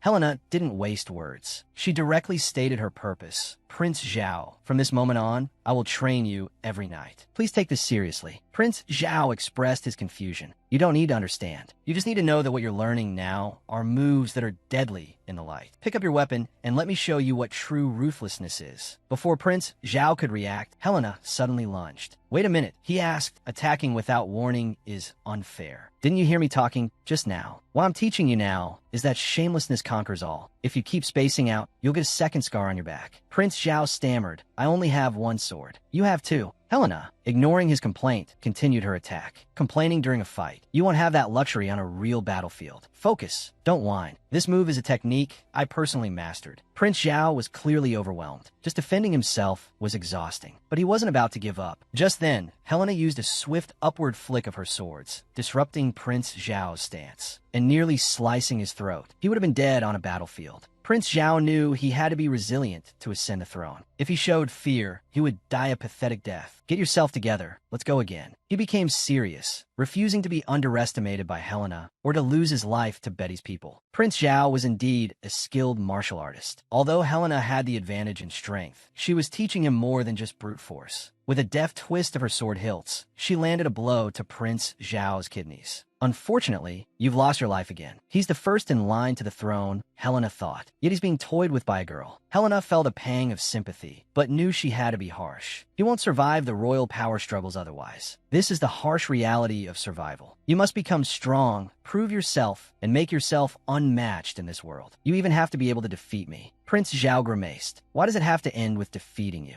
Helena's expression turned serious. "Because only then can you truly thrive in the imperial city. Do you want your siblings to overshadow you? Prince Zhao, remember this. I will unconditionally help you become emperor. I will see you through this to the end." Hearing this, Prince Zhao's courage ignited. He picked up his discarded sword with renewed determination. "Helena, let's do it again." Seeing the fighting spirit in his eyes, Helena felt a surge of pride. This is the right attitude. "Now come at me, my good student." And so, Helena trained Prince Zhao all summer. At first glance, he looked quite handsome, but on closer inspection, he was nothing special. Despite her exhaustion, Helena felt no resentment watching Prince Zhao diligently practice his swordsmanship. Agath, however, was filled with disapproval. She resented seeing her mistress work so hard every day. Prince Zhao, not to be outdone, locked eyes with Agath, their gazes clashing. Helena, accustomed to their animosity, simply ignored them. Agath, with mincing steps, followed Helena. Before leaving, she shot Prince Zhao a disdainful look. Turning to Helena, her face transformed into one of solicitous concern. "Miss, are you tired? Let me wipe your brow." This was not the reaction Prince Zhao wanted. "Stay away from Helena. If your mistress abandons you, remember to come find me. I'll let you join the slave traders." Back in her room, Agath poured water as she complained, "I hate it so much." "You're talking about that side of Prince Zhao, that immortal heir you mentioned. His ambition to monopolize you is obvious to everyone." And Helena's indifferent response to that sounds familiar. It's like Prince Zhao's the same, always panting after something. Day after day, clinging to me like a lovesick puppy. What's the point? Helena sighed. "Whoever wants to monopolize me, let them. It won't change my personality anyway." Agath whimpered, "Miss, do you understand? Seeing you two happily in lessons makes me so jealous." Helena was speechless. "Do we look casual during our lessons? Aren't we engaged in a serious confrontation? And are you saying you want to learn swordsmanship too?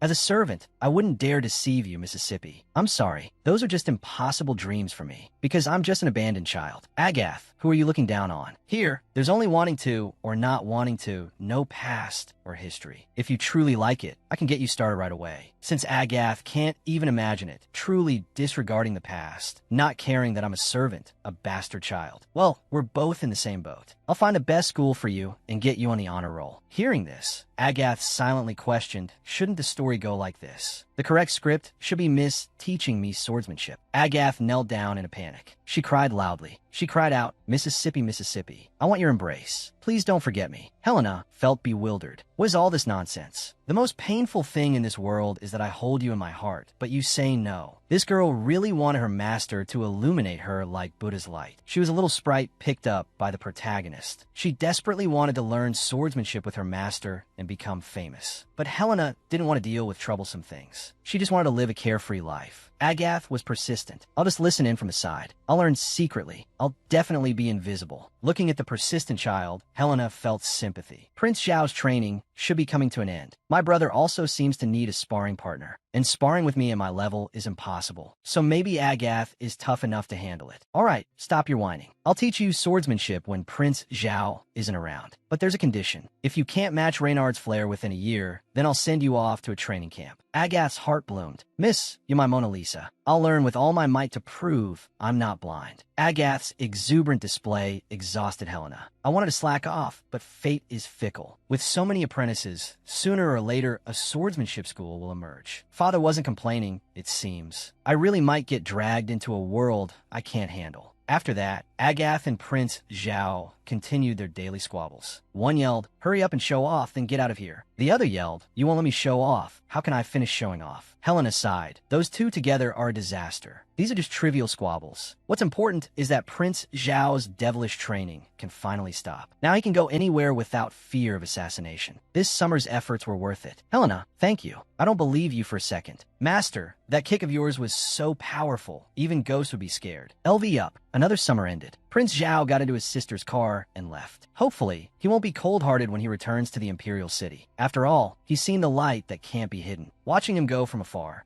Helena's carefree life began. She intended to continue this laid-back lifestyle. But one night, 5 months later, the appearance of a woman brought Helena's peaceful life to a halt. I'm sorry to disturb you. My name is Lowena. Helena pointedly asked, who sent you? What's your purpose here? We haven't met before. The woman explained that Prince Zhao had sent her and presented 2 letters. Originally, an advisor was supposed to come, but His Highness said that maids fighting and running away are a bad look. So he had to send someone unfamiliar like me to do the convincing. That makes sense. Now Helena just wanted to run away herself. I haven't had enough of my carefree life yet. Asking me to participate in his chaotic affairs. Is he a flea in my brain, controlling me from head to toe? A few days ago, Helena had received the news. Reynard asked her if she wanted to go to the party. Helena shook her head. Reynard said that Prince Zhao would definitely notice her refusal. He added, come on, sister, we're doing all right. Isn't it too early to attend such an important event? Reynard said, stop pretending. Okay, everyone knows you just find it bothersome. Helena replied, exactly, I just don't want to deal with the hassle. And I hope my little fans can also let go of all their worries. Wherever you are, I'll be there. I'll accompany you through every trouble. Helena was furious, absolutely furious. She didn't want to attend Prince Zhao's graduation banquet, but Prince Zhao was full of tricks. He rendered Helena speechless. He said she could skip the banquet, but he would publicly reveal that she had rubbed against his leg. Damn, that little weasel. That kid's got 100 pounds of weight, 98 pounds of which is his head. Helena crumpled the invitation into a ball. She viciously threw it into the fireplace to incinerate it. The clueless Reynard exclaimed, oh dear sister, the fireplace is firewood. It doesn't need your precious invitation. Watching the invitation burn brought Helena immense satisfaction. Well, excuse me for feeling a little bit of joy. Please tell Prince Zhao I can't attend the party because I don't have an invitation. Reynard was bewildered by his sister's actions, while Noah remained calm. His Highness truly anticipated this. He specifically had me prepare a whole stack of invitations. What the? Damn it. Seriously. Prince Zhao was a truly cunning fox. Helena's anger tightened her grip. Fine then. Reynard, this party is going to be quite interesting. Reynard asked, sister, does this mean you've agreed to attend? Helena was burning with rage. She had to go and see that fox. He's got guts, but not much else. Only his disappearance will quell my anger. Noah remained indifferent, while Helena was consumed by her emotions. Her own tasks were becoming fewer and fewer. Next, you two need to cooperate with the preparations. Since we don't have much time, I've pre-selected some dresses and guest lists. and a little bit of information on the nobility. That information, are you sure it's a little bit and not a whole lot? Helena was grinding her teeth. That Prince Zhao is the bane of my existence. The day of the party quickly arrived. Their parents instructed them to be careful with their words. The siblings nodded in agreement. We'll remember to speak little and observe much. Although the Duke's family doesn't participate in politics, we are still nobles. It would be difficult to clear our name if we were to be criticized. Reynard asked, "What are you thinking about, sister? Do you think we'll see Prince Zhao? He'll be busy interacting with the politicians." This reminded Helena of her past life. When I became emperor, it seemed like no one came to congratulate me. Was it because my methods were too ruthless? Were they afraid? Only my one friend helped me resolve the awkwardness. Back then, I felt like I was melting. I must see Prince Zhao, even if it's just to thank him for supporting my friend. Are you that eager to see Prince Zhao? Reynard asked. Of course. I came here to beat him up. He dared to threaten me with that incident. Beating him up won't even begin to quench my rage. Reynard clearly understood the situation. He laughed heartily. Helena, I'm the person you love most in this world, right? Helena answered seriously, absolutely. You're the most handsome man I've ever met in this life and the last. Unlike a certain someone who, besides looking the part, is a total dog. Sister, even though Prince Zhao is a dog, he's still a prince. Give him some face. All right, I hear you. Dealing with him can wait. Let's find a quiet corner to rest first. That's the practical thing to do. After all, I don't want to become the center of attention at this party. Reborn and beautiful, Helena attended her first party only to encounter a scheming woman. Oops, my hand slipped. I spilled wine on your dress. Are you all right? Helena was speechless. Did they think she was a fool? Having finally escaped a group of immature boys, she was now surrounded by gossiping girls. There wasn't a moment of peace. So, you want comfort. I am Eureka, darling. You better know your place. Rumor has it His Highness shed tears for you. Do you really think you've climbed so high that I wouldn't dare to mess with you? Faced with the provocation, Helena stepped forward bravely. My relationship with His Highness is actually terrible, but that doesn't give you the right to boss me around. Helena reached out and grabbed her. Oops, looks like my hand slipped too. Try and play the innocent little tea girl with me. I'll play that game so well, there won't be a role left for anyone else. I'm sure you're all magnanimous young ladies who will believe and forgive me, right? The leader of the tea girls is acting like one herself. How dare you provoke me? Do you know how expensive this dress is? Oh, you mentioning tea reminded me. This dress was personally chosen by His Highness. Hopefully, he won't be angry when he sees this. Hearing this, the girl was shocked. How could this be? And to think I have to remember the names of all the tea girls here. A brain is a good thing to have. I'll remember the attention you've all shown me today. I'll be sure to repay your families in the future. Instantly, their faces paled, especially little Miss Eureka. She finally met someone even more shameless than herself. Helena bid farewell. Although this was an interesting memory, Helena still hoped she wouldn't see them again. Eureka was unwilling to give up. The task assigned by her family could have failed just like that. Helena walked to a corner. The parties Prince Zhao attended were truly full of surprises. These red marks won't rub off, but this gives me a good excuse not to go back to the main hall. Speaking of which, what is Eureka planning? She has close ties to the royal family, so why would she provoke me, a lady-in-waiting who doesn't participate in politics? Could she like Prince Zhao? Is that why she's deliberately picking a fight? That seems to make sense. Actually, she's quite cute. It's just her way of expressing herself is a bit off. Just then, someone shouted, Prince Zhao has arrived. Helena wanted to hide, but it began to snow. Since the heavens won't let me leave, I'll just face Prince Zhao. Helena looked out the window at the sky. She thought about the joys and sorrows of her past life. In my past life, I was always busy fighting and killing. I didn't even have time to enjoy the snow. In this life, I must truly appreciate and enjoy every moment that I missed out on in my past life. Lost in thought, a pair of large hands enveloped her. Helena, guess who I am? This is really unfortunate. Prince Zhao, shouldn't you be receiving guests? Prince Zhao replied, the most honored guest is currently snuggling in my arms. How can a member of the royal family be so flirtatious? Prince Zhao chuckled. Only you are worthy of my flirtatious words. The boy who used to blush when he spoke has now done what all his admirers wouldn't dare to do.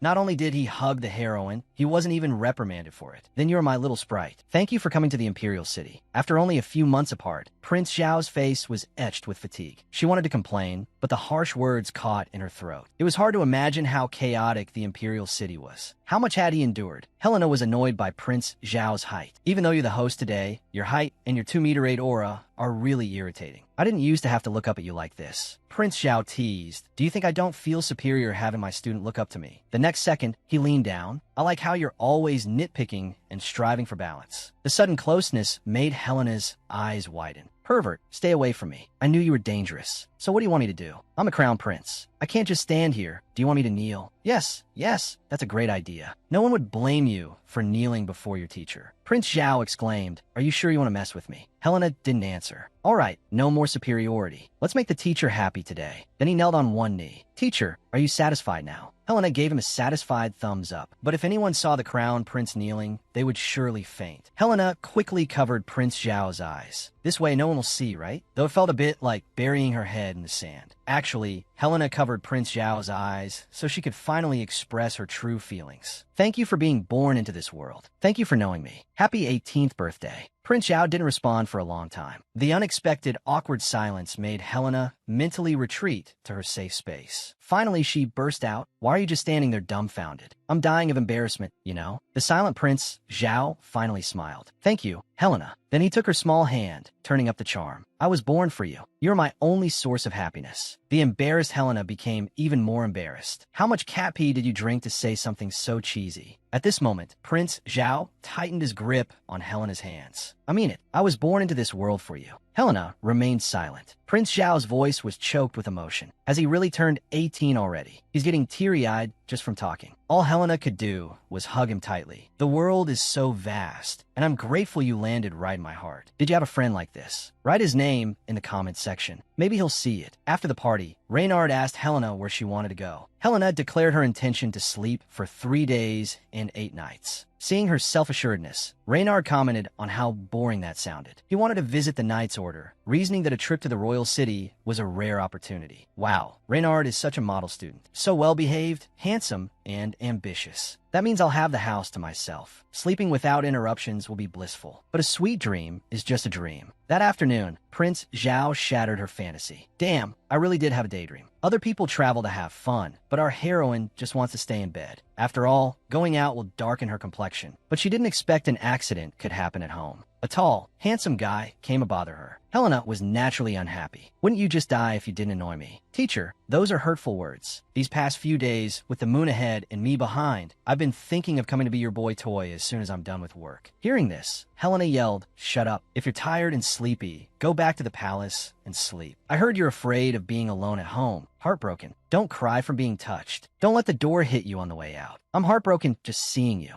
Get out, Helena shrieked. Helena, don't be too much. If you don't give me a birthday present, I'll lie on your bed and end my life. Helena instantly lost her bravado. If she didn't give him a gift, he really would go crazy. Fine, what do you want? I'll satisfy you, you sharp-tongued Prince Zhao. He replied smugly, I want your undying devotion. Forget the rest of that cheesy stuff. I want to go out with a beautiful lady. The tricked Helena groaned in frustration. I knew it would be like this. He's not that crybaby anymore. The next second, Prince Zhao took her hand. Helena nervously asked, what are you doing? Why are you holding my delicate hand? Prince Zhao replied, because I know you. You're someone who takes off on a whim. Don't you often just suddenly leave? Helena was speechless. Fine, it's because you're handsome that I'm going with you. And so, Prince Zhao took Helena all over the streets and alleys. Ferraris, LV bags, expensive watches, they had none of those things. However, they did buy some trinkets before stopping. Finally, they had a bite to eat at a dessert shop. Helena slowly came back to her senses. Although the table full of treats was tempting, the point was, it's not my birthday. Why did you buy me so many things? Prince Zhao replied, whose birthday it is doesn't matter. What matters is that your happiness makes me smile. Besides, my lifestyle is curated by a professional team. Helena rolled her eyes. Is that how you describe being lazy? Prince Zhao laughed heartily. What else can I do? But there's one thing a professional team can't create. Helena curiously asked, what is it? Prince Zhao replied with a laugh, you of course. But if you had a price, I'd buy you.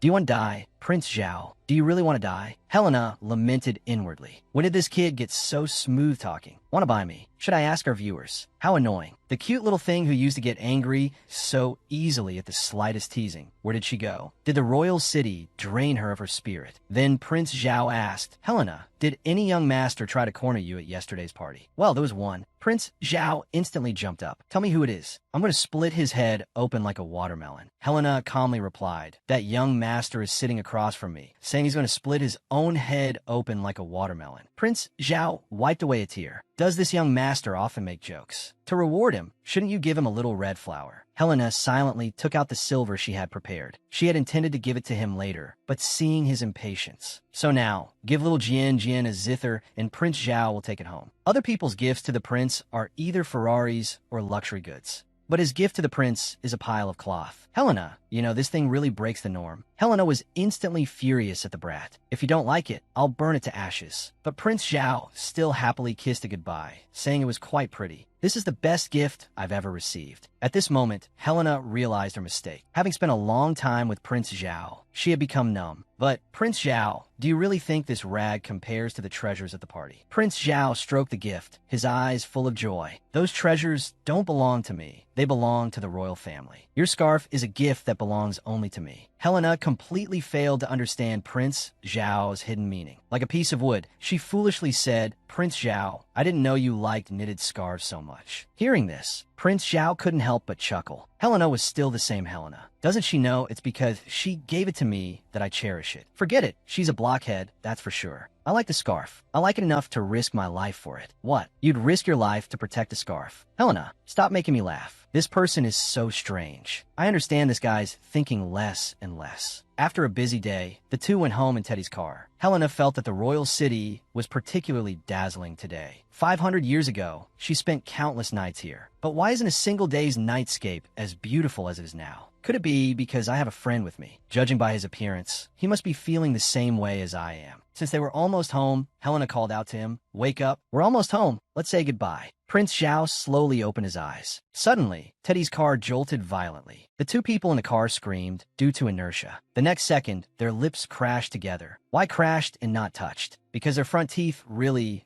hurt. Especially Prince Zhao, who felt very frustrated. This was too absurd. Why wasn't it a warm and tender scene? Why did it turn into a horror movie? Why did a romantic kiss turn into a dental collision? Prince Zhao exclaimed, This doesn't count. This isn't the result I wanted. Helena didn't understand what he meant. Did he take advantage of me and still think my breath stinks? Prince Zhao thought, damn it, this isn't the mutual understanding I wanted. God, can I be prepared and do it over? Redo it, my ass. Does he want to dislike my breath again? Watching Prince Zhao silently sulking in the corner of the car, Helena opened the car door and ran off angrily. Jerk, we kissed and it turned into a huge mess. I'm going home and eating 9 meals today. Prince Zhao touched his stinging lips. Doesn't Helena like me? Reynard, seeing his sister return home, worriedly asked, Helena, why is your lip swollen? Helena was flustered. Is it really that obvious? Brother, I just bumped my mouth hard against a dog. Then why is your face so red? Do you have a cold? Helena then realized that she was actually blushing. She quickly turned away. It's nothing, brother. I'll be fine after some rest. I'm going to bed now. There was no way she could tell her brother the truth. In this kind of situation, it's usually the girl who's at a disadvantage. But Prince Zhao is acting like a sulky little wife. He's even angrier than me. I really want to go home. I want to go back to the Duke's mansion, lock myself up, and be a pampered recluse. That way, I won't have to see that idiot Prince Zhao again. Then I can continue to play carefree and without worries. She's a reborn person who dreams of becoming a salted fish, lying around and being poor. However, this young man has torn apart her salted fish life. Once again, inadvertently, their lips met in a kiss that was anything but. But this mishap was still quite comical. The embarrassed Helena really wanted to return to the Duke's mansion and regain her composure. However, a sudden blizzard in the capital also interfered. Caught off guard, she was stuck in the royal city. 2 days later, the tutor came to Helena with complaints about Prince Zhao. Your ladyship, please give me some advice. His Highness skips the ceremonial rehearsals to practice swordsmanship. I tell him, but he doesn't listen. He pretends to understand, but he doesn't change. It really feels like I'm being deceived. Prince Zhao, however, acted dismissively. Is this really something new? Why all the fuss and nagging? Look, maid, I can't control him. You have to help me manage him. Helena might have intervened before, but after that indescribable softness, she's still embarrassed. And her brother, who's usually good at smoothing things over, happens to be away. Seeing Helena speechless, the tutor is anxious. Maid, please say something. Helena is exasperated. It's so early in the morning, and already there's no peace. It seems like Prince Zhao is in the wrong. The tutor is instantly moved to tears. The maid always summarizes things so perfectly. Prince Zhao, however, is exasperated. Why? If you say that, I'll just leave. I'm not forcing you to stay. I can leave anytime. Tutor, taking care of an 18-year-old with a mind a child must be hard on you. The tutor bursts into tears. The maid is so wise and insightful. Your Highness is truly driving me to an early grave. Prince Zhao scoffs. If you're so worried, you can leave too. Maid, look at him. He gets so temperamental and says hurtful things. A couple days ago, he even got lost and came back with a swollen lip. Both are startled. They both yell at the same time. Shut up. Be quiet. We need silence here. How can you mention something like that? Who am I? Where am I? Come to think of it, the maid's lips seem swollen too. Did we? Both exclaim. The tutor forces a smile. Did I just say something terribly offensive? They absolutely cannot let this blabbermouth know what happened. Helena's mind races. Tutor, I heard there's an 8-volume classic from the monastery here. I'll take you to see it. What do you think? The tutor is astonished. He's very interested in such things. They hit it off immediately. One cries, on behalf of my entire family, thank you.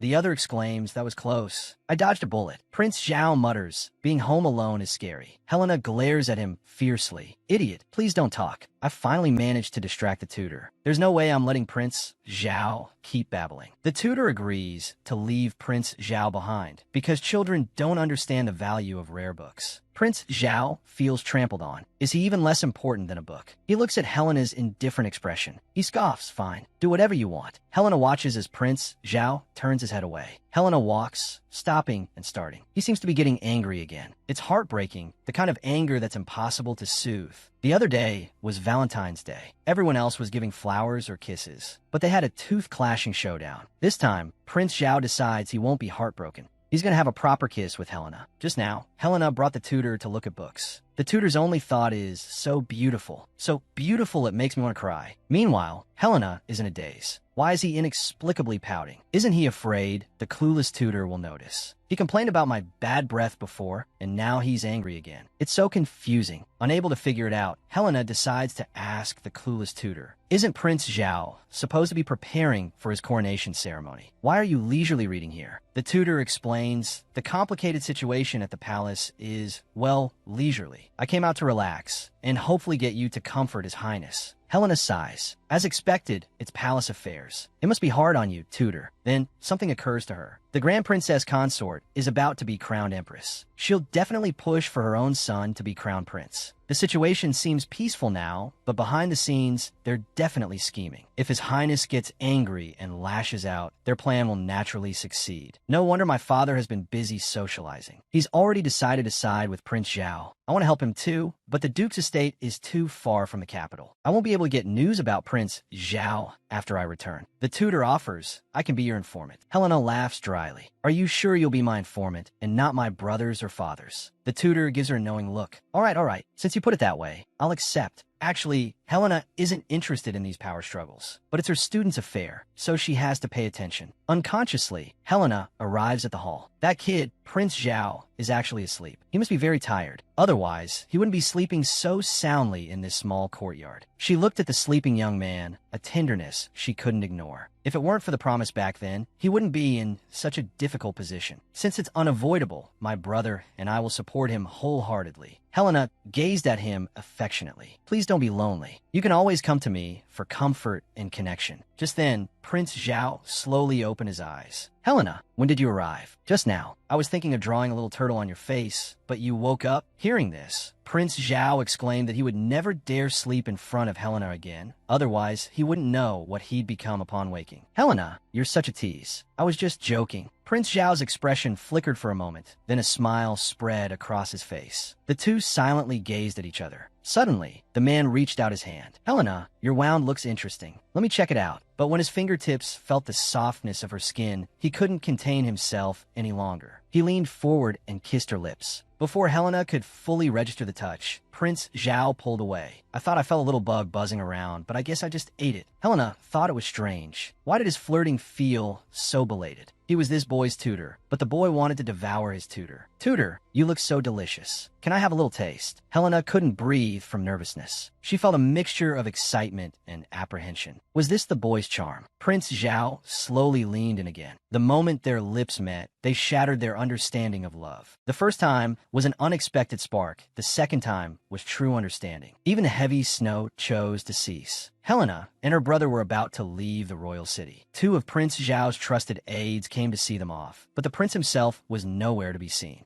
Helena stared out the window, lost in thought. Reynard asked her, "Are you thinking about him?" "Thinking about who?" "Are you saying I'm thinking about Agath?" Helena replied meaningfully, "I miss him very, very much. I wonder if he's hopelessly in love now." 3 years passed in a flash. Reynard was noticed by the captain of the knights. From then on, Helena could only see her brother once a month. Although Prince Zhao visited the Duke's mansion every summer, he could no longer stay for extended periods like before. He gained power, but lost his freedom. Agath, who had no foundation in swordsmanship, had now become obsessed with practicing. She worried that one day he might become consumed by his training. Another year passed. Prince Zhao arrived as promised, but this time he brought news. The royal swordsmanship competition was about to begin. Helena found it troublesome. What's the point of this? It's just a perfunctory competition. But Prince Zhao explained that this competition was different from previous ones. Non-nobles could also participate. Helena thought it wasn't bad. It just so happened that her brother needed real combat experience. Just then, Agath walked in with a chocolate pie. Prince Zhao complained, "I hate chocolate pie. Why isn't it my favorite egg pie?" "Oh, Your Highness, I know you don't like chocolate pie, so I prepared an egg pie, but I'm afraid it won't be ready until after you leave."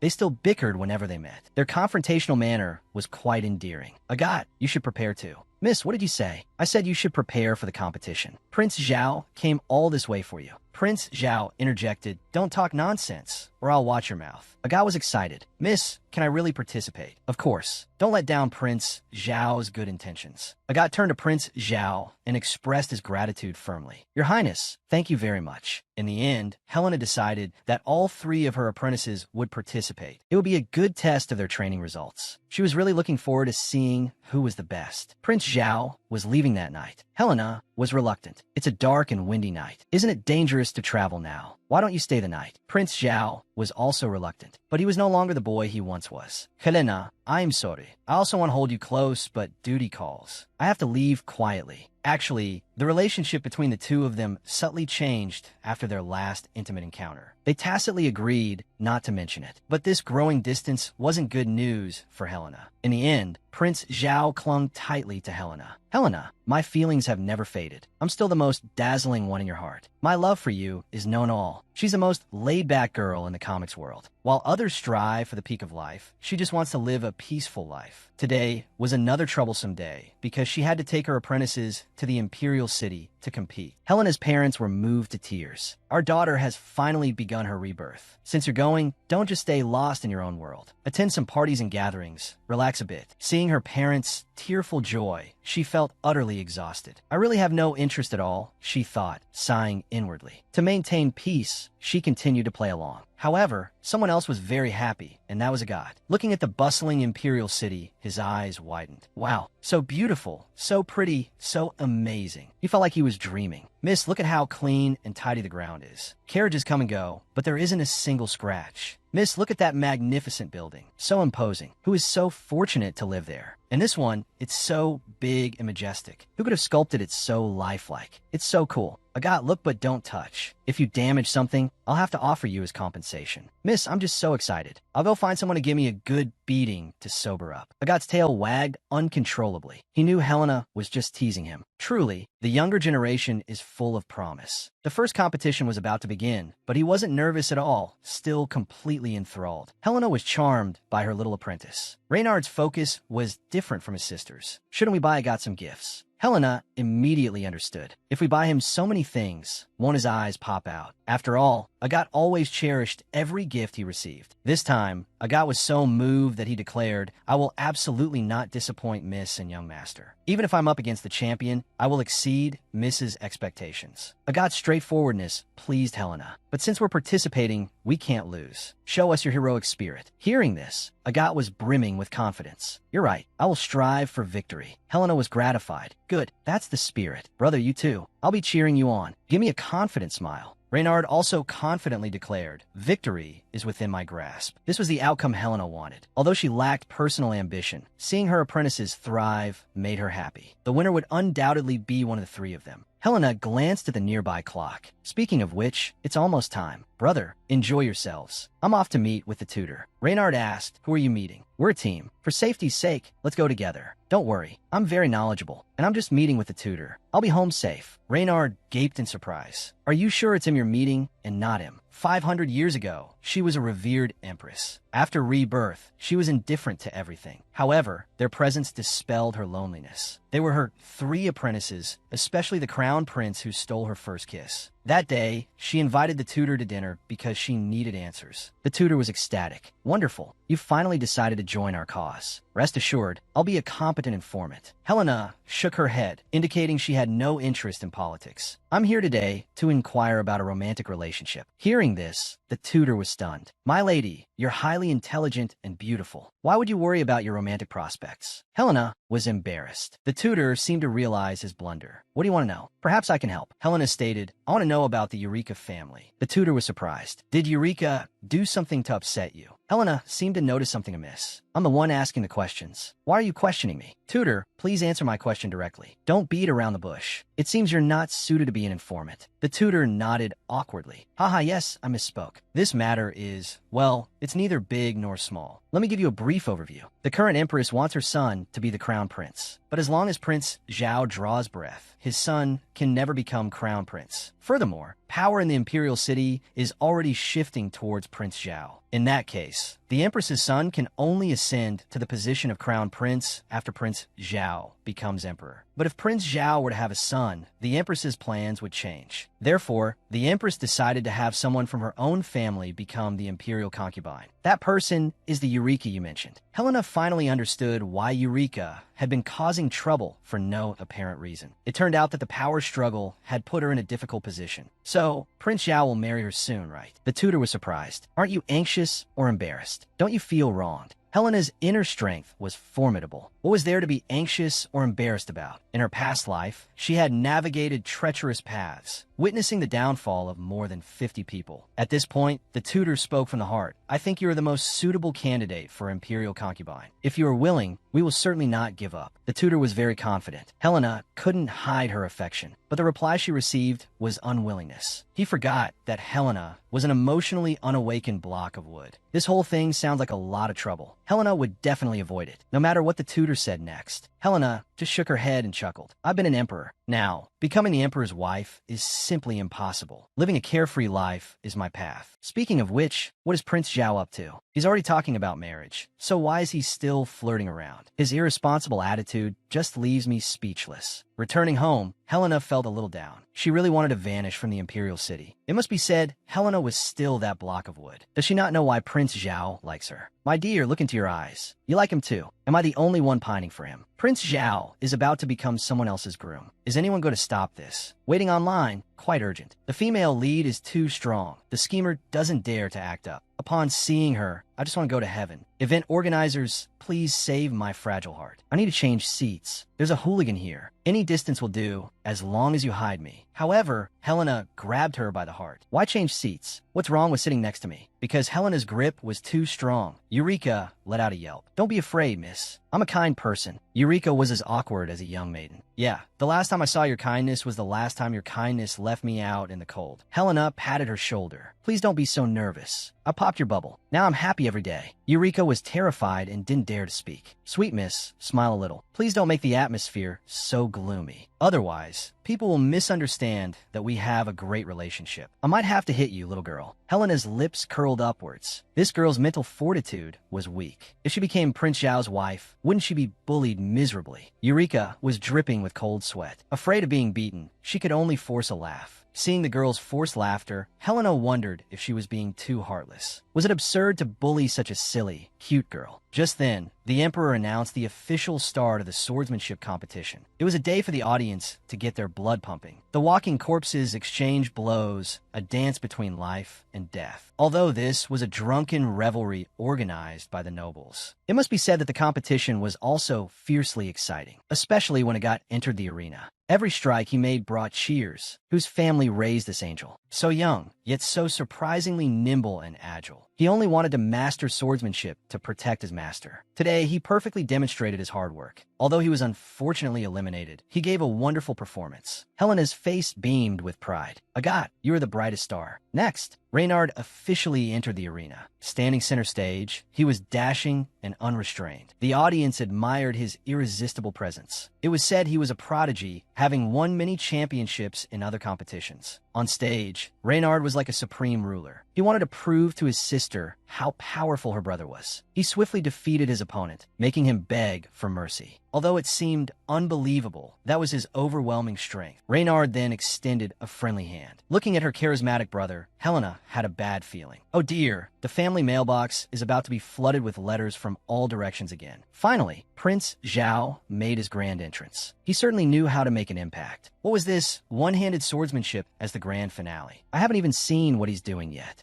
And thus the victor was decided. The crowd roared, some even whispering slanderous accusations. That person's character is so cold and sinister, just like the rumors of the big bad wolf. Yes, his killing intent is terrifying. His swordsmanship is utterly vulgar. I wonder who his master is. It's a mystery. Helena listened to the slander and pitted them. These were her own disciples. She just couldn't understand why they considered swordsmanship to be elegant. Swords were meant for battle, for killing enemies. Without killing intent, were they supposed to use them for flower arranging? Just as Helena was inwardly cursing these fools, the final match was about to begin. The two on the stage were Reynard and Prince Zhao. Will he crush him, or will he be utterly defeated? We'll find out tomorrow. What? You say I'm weird? Haha, that's because I'm going home. He was the crown prince of the empire, yet the nobles below called him trash. As the crown prince's tutor, she wouldn't react outwardly. She responded to the insults with calm indifference. The weak will always be weak, only chirping endlessly behind others' backs. Helena's retort left those gossiping speechless, but Eureka didn't understand any of this. Her mind was filled with infatuation for Prince Zhao. The crown prince is so handsome and thoughtful. Marrying him would be the greatest honor of my life. Helena is so lucky to have him. Can such a lovesick fool really be the imperial consort? But isn't it boring to worry about someone else's wife? Just then, the announcer declared Prince Zhao the champion. Eureka was ecstatic. Surely this was a historic moment. Past crown princes only participated as a formality. Only a genius like Prince Zhao could truly win. Helena also felt a sense of pride. Her disciple's strength was personally cultivated. This victory wasn't due to his royal status. The entire arena erupted in thunderous applause. Prince Zhao descended the stage with a dashing air. Helena had a strange feeling she was about to win the lottery. Don't tell me this idiot is coming to me. The champion's garland was traditionally given to the girl of their affection. Please don't let this guy do something foolish. Nearby, Eureka squealed with delight. Look, doesn't His Highness look like a beacon of light, shining as he walks towards me? Isn't the garland beautiful? Is it going to give me an unforgettable moment, making me the most dazzling girl here? Helena was so embarrassed she could dig 31.1 holes. She hoped this silly girl's wish would come true. The naive Eureka was completely immersed in bliss. I knew His Highness was extraordinary. I'm ready, hubby. Prince Zhao smiled brightly. I'm glad I didn't disappoint you. Just close your eyes. His cheesy words made Helena cringe. Can't you two find a more private place to flirt? Eureka closed her eyes, anticipating a blissful moment. Meanwhile, the Empress on the stage beamed. In the next second, things took a turn. Helena became the center of attention. Today's glory belongs to my teacher. I am deeply grateful.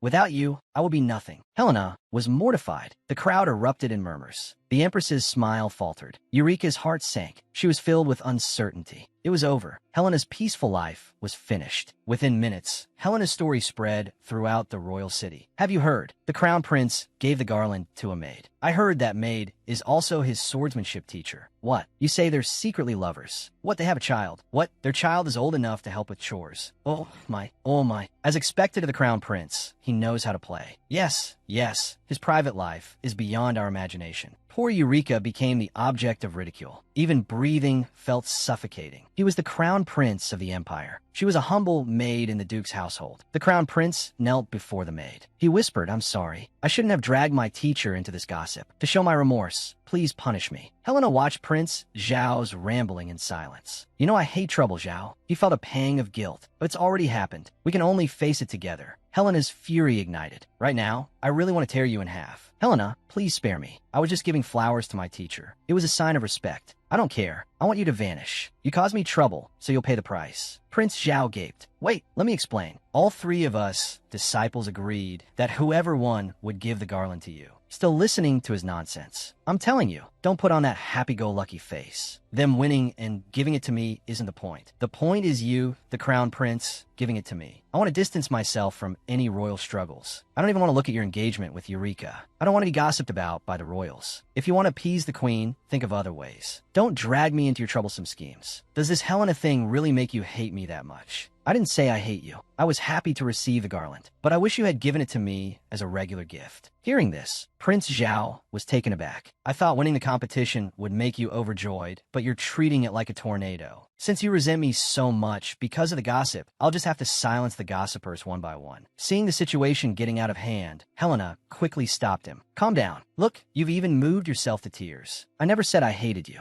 I was even touched when I received the garland. You're lying. You've never praised me. That's not true. I've been praising you in my heart. Are you truly proud then? Of course. I enjoyed the honor you brought me. Please wipe your snot. I really can't stand crying children. All right, no more pretending. So, my proud teacher, can I get a big reward? His swift change of face stunned Helena. Of course. As long as you don't cry and make a fuss, and don't drive me crazy. Prince Zhao resumed his playful grin. I knew my teacher would be kind to me. I won the championship just to get a reward from you. Helena couldn't figure out what act he was putting on. The next second, Prince Zhao complimented her complexion. Then I'll patiently await my teacher's praise and reward. Helena was dazed by the sudden intimacy. What is this? Am I being played? Prince Zhao walked out of the room, smiling. This trip was definitely worth it. Helena was completely outmaneuvered. Before leaving, he didn't forget to add, don't worry, everyone. The person inside is perfectly fine. In that instant, Helena felt utterly frustrated. This Prince Zhao's act was too much for her to handle. Damn it, I got played by a kid again. Not long after Prince Zhao left, Helena received an invitation. Opening it, it turned out to be from that two-faced queen. She said she felt a connection with Helena and hoped to see her tomorrow evening after 6 o'clock. In her past life, she was a battle maniac. What's wrong with being a bit of mess in this life? But her messy life still attracted trouble. This was unexpected for Helena, but she wasn't afraid of any danger. Arriving at the queen's side, she said, Your Majesty, I'm delighted you invited me here to speak. Glancing sideways, she saw Miss Eureka was also there. Oh my, we meet again. Yes, it seems we meet quite often. Thanks to you, I've become quite famous in the royal city. The queen feigned ignorance. Oh, are you two well acquainted? Quite well. It's just that every time I see her, I get very confused. My fiancé even wants to consummate our marriage with her. The queen gave a knowing smile. Such a radiant lady. The crown prince must be utterly smitten with her. Faced with the insincere praise, Helena felt bewildered. Outwardly, she replied, Your Majesty, you overestimate me. Inwardly, she was ranting. What a bunch of fools. It's clearly me who's doting on that sly Prince Zhao. Why does it sound like I'm taking advantage of him? Overestimate. Didn't he give you the garland from the competition? Hearing this, Eureka was displeased. Your Majesty's words are making me, his fiancé, feel very insecure. The queen simply teased, Miss Eureka, precisely because you are his fiancé, you need to be even braver. Poor Eureka was being used as a pawn and didn't dare complain. Seeing her submissively accepting the rebuke, Helena felt a twinge of pity for her. Your Majesty, Prince Zhao and I have studied together for many years. He gave me the garland simply to share his joy with a companion. Helena didn't want to make another enemy because of the queen's provocation. The queen, however, was relentless. It seems Miss Eureka should practice swordsmanship instead of magic. Poor Eureka wilted even further. Her dejected appearance made Helena feel a bit guilty. This naive life was truly hard to bear. At this point, the queen suggested they move to the back garden. Although puzzled by the queen's suggestion, Helena knew she couldn't avoid her. She readily agreed. After all, she was curious what wicked scheme the queen was concocting. However, the plot unfolded in a predictable manner. How unoriginal. He has us watching archery in the back garden. Does he really think this will intimidate me? Miss Eureka seems frightened. She actually considers herself among those being threatened. Her intelligence is truly worrisome. Miss Helena, how much do you know about archery? Actually, my archery skills are quite good. The last time I touched a bow was in my past life. I learned a lot as a mercenary. Although I wasn't naturally gifted, I can still hit a person within 100 paces. If my fans give me enough support, hitting the Empress in the head is also a possibility. Eureka is very bufu, a weak woman practicing not only swordsmanship, but also archery. How barbaric. A lady of refinement should study dance, poetry, and song. Faced with this insignificant provocation, Helena responded indifferently, Oh, yes, yes, yes. You're absolutely right. You win. Helena's magnanimity made Eureka feel like a good-for-nothing. Why is it that when she admits defeat, I feel like it's my mistake? Raised from a young age to be the crown princess, she couldn't confide in anyone when she fell or felt wrong. Helena's unrestrained upbringing, she truly envies it. 500 years ago, she was the empress, revered by all. 500 years later, this ignorant empress wants to make her cry. Although in this life, she doesn't desire a glorious existence. If someone adopts a provocative stance, she will make them understand what true capability is. Your Majesty, the royal family, is an archaic myth. I don't want to be caught up in its bittersweet drama. Helena understands clearly. The Empress is scheming in the back garden. Having someone create a jarring clang with their sword, playing dirty tricks, is clearly a silent threat, a conspiracy. The Empress's insidiousness is boundless. So, dare you swear you don't covet the position of royal hostess? As the Empress-in-law and the jarring clang of the sword whistled past, Helena played along. Your Majesty, please allow me to perform a small demonstration before answering your question. Of course. What tricks could a mere maid possibly pull? Helena lightly picked up the sword. Compared to her past life, the swords here are lighter and more flexible. This is practically child's play. The real performance begins now. As she slowly raised the bow and arrow, she looked invincible. Her sharp eyes focused intently on the clear, vast sky in the distance. The arrow shot through the air like a meteor, creating a gust of wind. Thwack! The arrow struck the bullseye. This was Helena's silent warning. Hopefully, the Empress understands that she cannot afford to provoke the person before her. Otherwise, she will certainly regret it. Your Majesty, I sincerely apologize. Swearing. Such trivial things are irrelevant to me. I prefer exchanges of benefits. Eureka angrily rebuked Helena's argument with the Empress. The Empress, however, cleverly interrupted her. Go and fetch my earrings from my chambers. Eureka, unsure of the Empress's intentions, felt superior, but not daring to disobey the command. She could only silently leave. After Eureka left, the Empress, still persistent, said she admired Helena. She couldn't help but express her desire to become close friends with her. Your Majesty, I apologize. I am Prince Zhao's friend.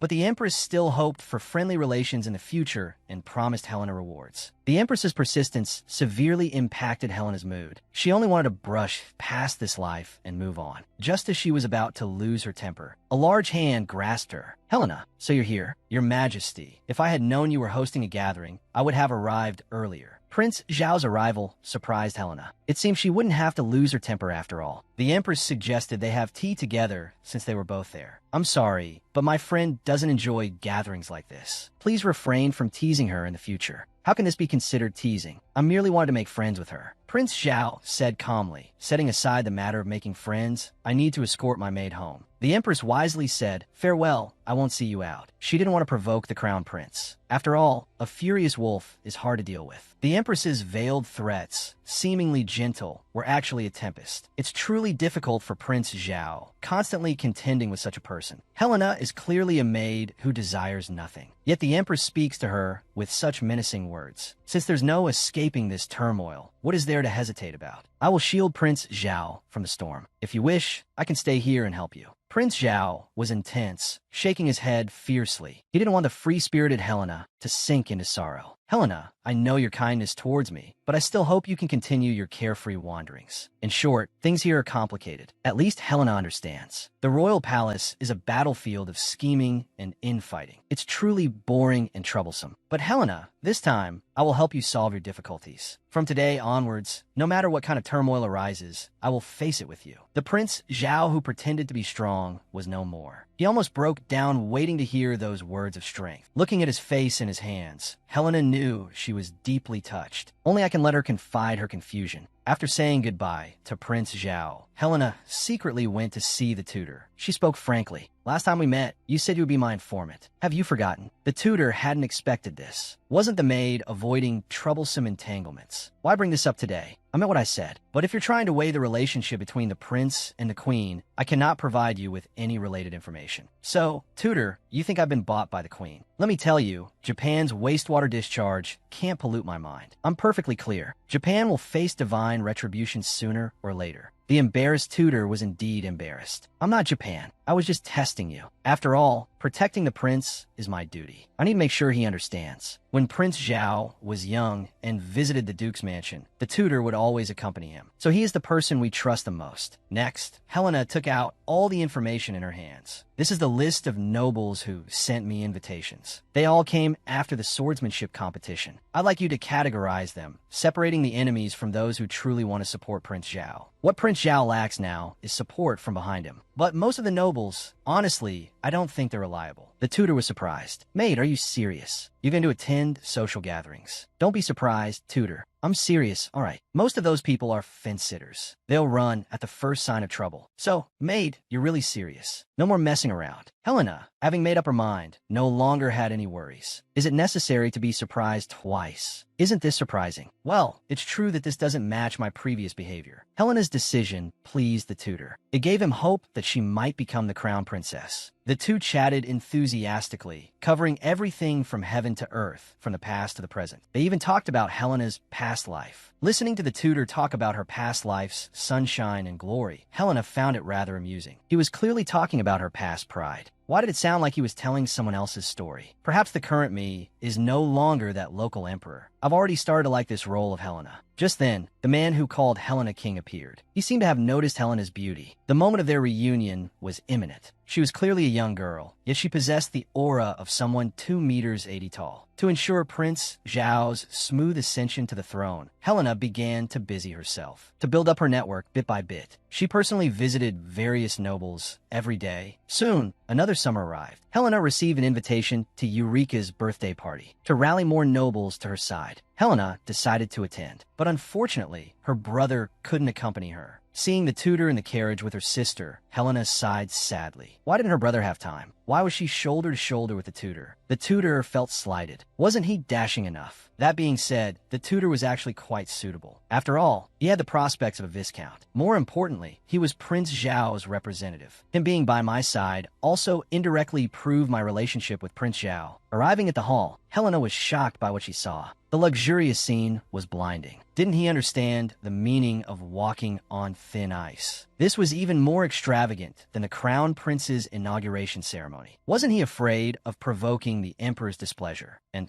I finally understand why Eureka looked down on my dress. The ladies here practically have I'm rich plastered all over them. The tutor reminded me, hurry up and catch up. Miss Eureka is at 1 o'clock. Let's go put on a show. Only then did Helena realize her mind had been wandering. After some polite small talk, Eureka started her performance. The maid came all the way from the winding mountain roads. You must be tired. This was a clear jab at Helena, implying she came from some backwater place. Right from the start, she was labeled a country bumpkin. Helena's temper flared. While compared to this godforsaken border region, the countryside scenery is quite lovely. And I didn't come empty-handed. I brought a little something. Eureka replied, how thoughtful of you, maid. You didn't bring a freshly harvested pumpkin, did you? The white lotus beside her chimed in, Miss Eureka, you're so funny, while actually trying her best to put Helena down. Helena couldn't help but laugh. She looked at these noble ladies pointedly. Don't you know pumpkins ripen in autumn? The white lotuses were instantly dumbfounded. Eureka, recovering quickly, retorted, as expected of a country girl, you know these things. Helena remained unfazed. My goodness, such an ecosystem. Miss Eureka, do you really not know this? Eureka was stunned, as if she wasn't the one who just spoke. The tutor quickly intervened. Maid, Miss Eureka is the main character today. Isn't it a bit much to expose someone's ignorance? Fine, Miss Eureka, I shouldn't have exposed your ignorance. You all chat. I think I'll excuse myself. Wait a minute. Come back. Listen to me finish. I have to say, Miss Eureka's flustered look is quite amusing. And tutor, your supportive look just now was very handsome. Haha, maid, don't be silly. I was just stating a fact, and I've decided I can't offend maids in the future. Otherwise, I'll definitely get roasted. Don't be ridiculous. I'm as gentle as a flower. Right. No wonder Prince Zhao likes to chatter with you. You two are the same. Are you sure that's not an insult? Helena, despite being verbally attacked, remained calm. Even with everyone around her piling on, she didn't show any sign of anger. She just wanted to stay quietly in the corner, using her unusually sharp eyes to discern friend from foe. However, Eureka's father seemed to be absent. Since she couldn't meet him, Helena could only give up. "Excuse me, could you have someone show me to the restroom?" On the way, Helena feigned curiosity. "Doesn't the Count need to be in the hall entertaining guests today?" The maid was unfazed by this question. "The master should be in the West Wing." Helena disagreed. "How can the host stay in the West Wing the whole time?" Suddenly, a room caught Helena's eye. "That's strange. Why is the door to this room open?" And the books are arranged rather interestingly. Helena could sense that the owner of this study must cherish it dearly. Just then, an annoying voice rang out. Turning around, she saw Eureka. "What are you doing here?" Country bumpkin, peeking into someone else's study. "How rude." Helena explained she was just looking for the restroom, but Eureka didn't believe her. Helena was exasperated. It was mainly because the study was so alluring that she couldn't resist taking a few more glances. Eureka felt a warmth spread through her. Could Helena be flattering her? She wasn't one to compliment people's strengths.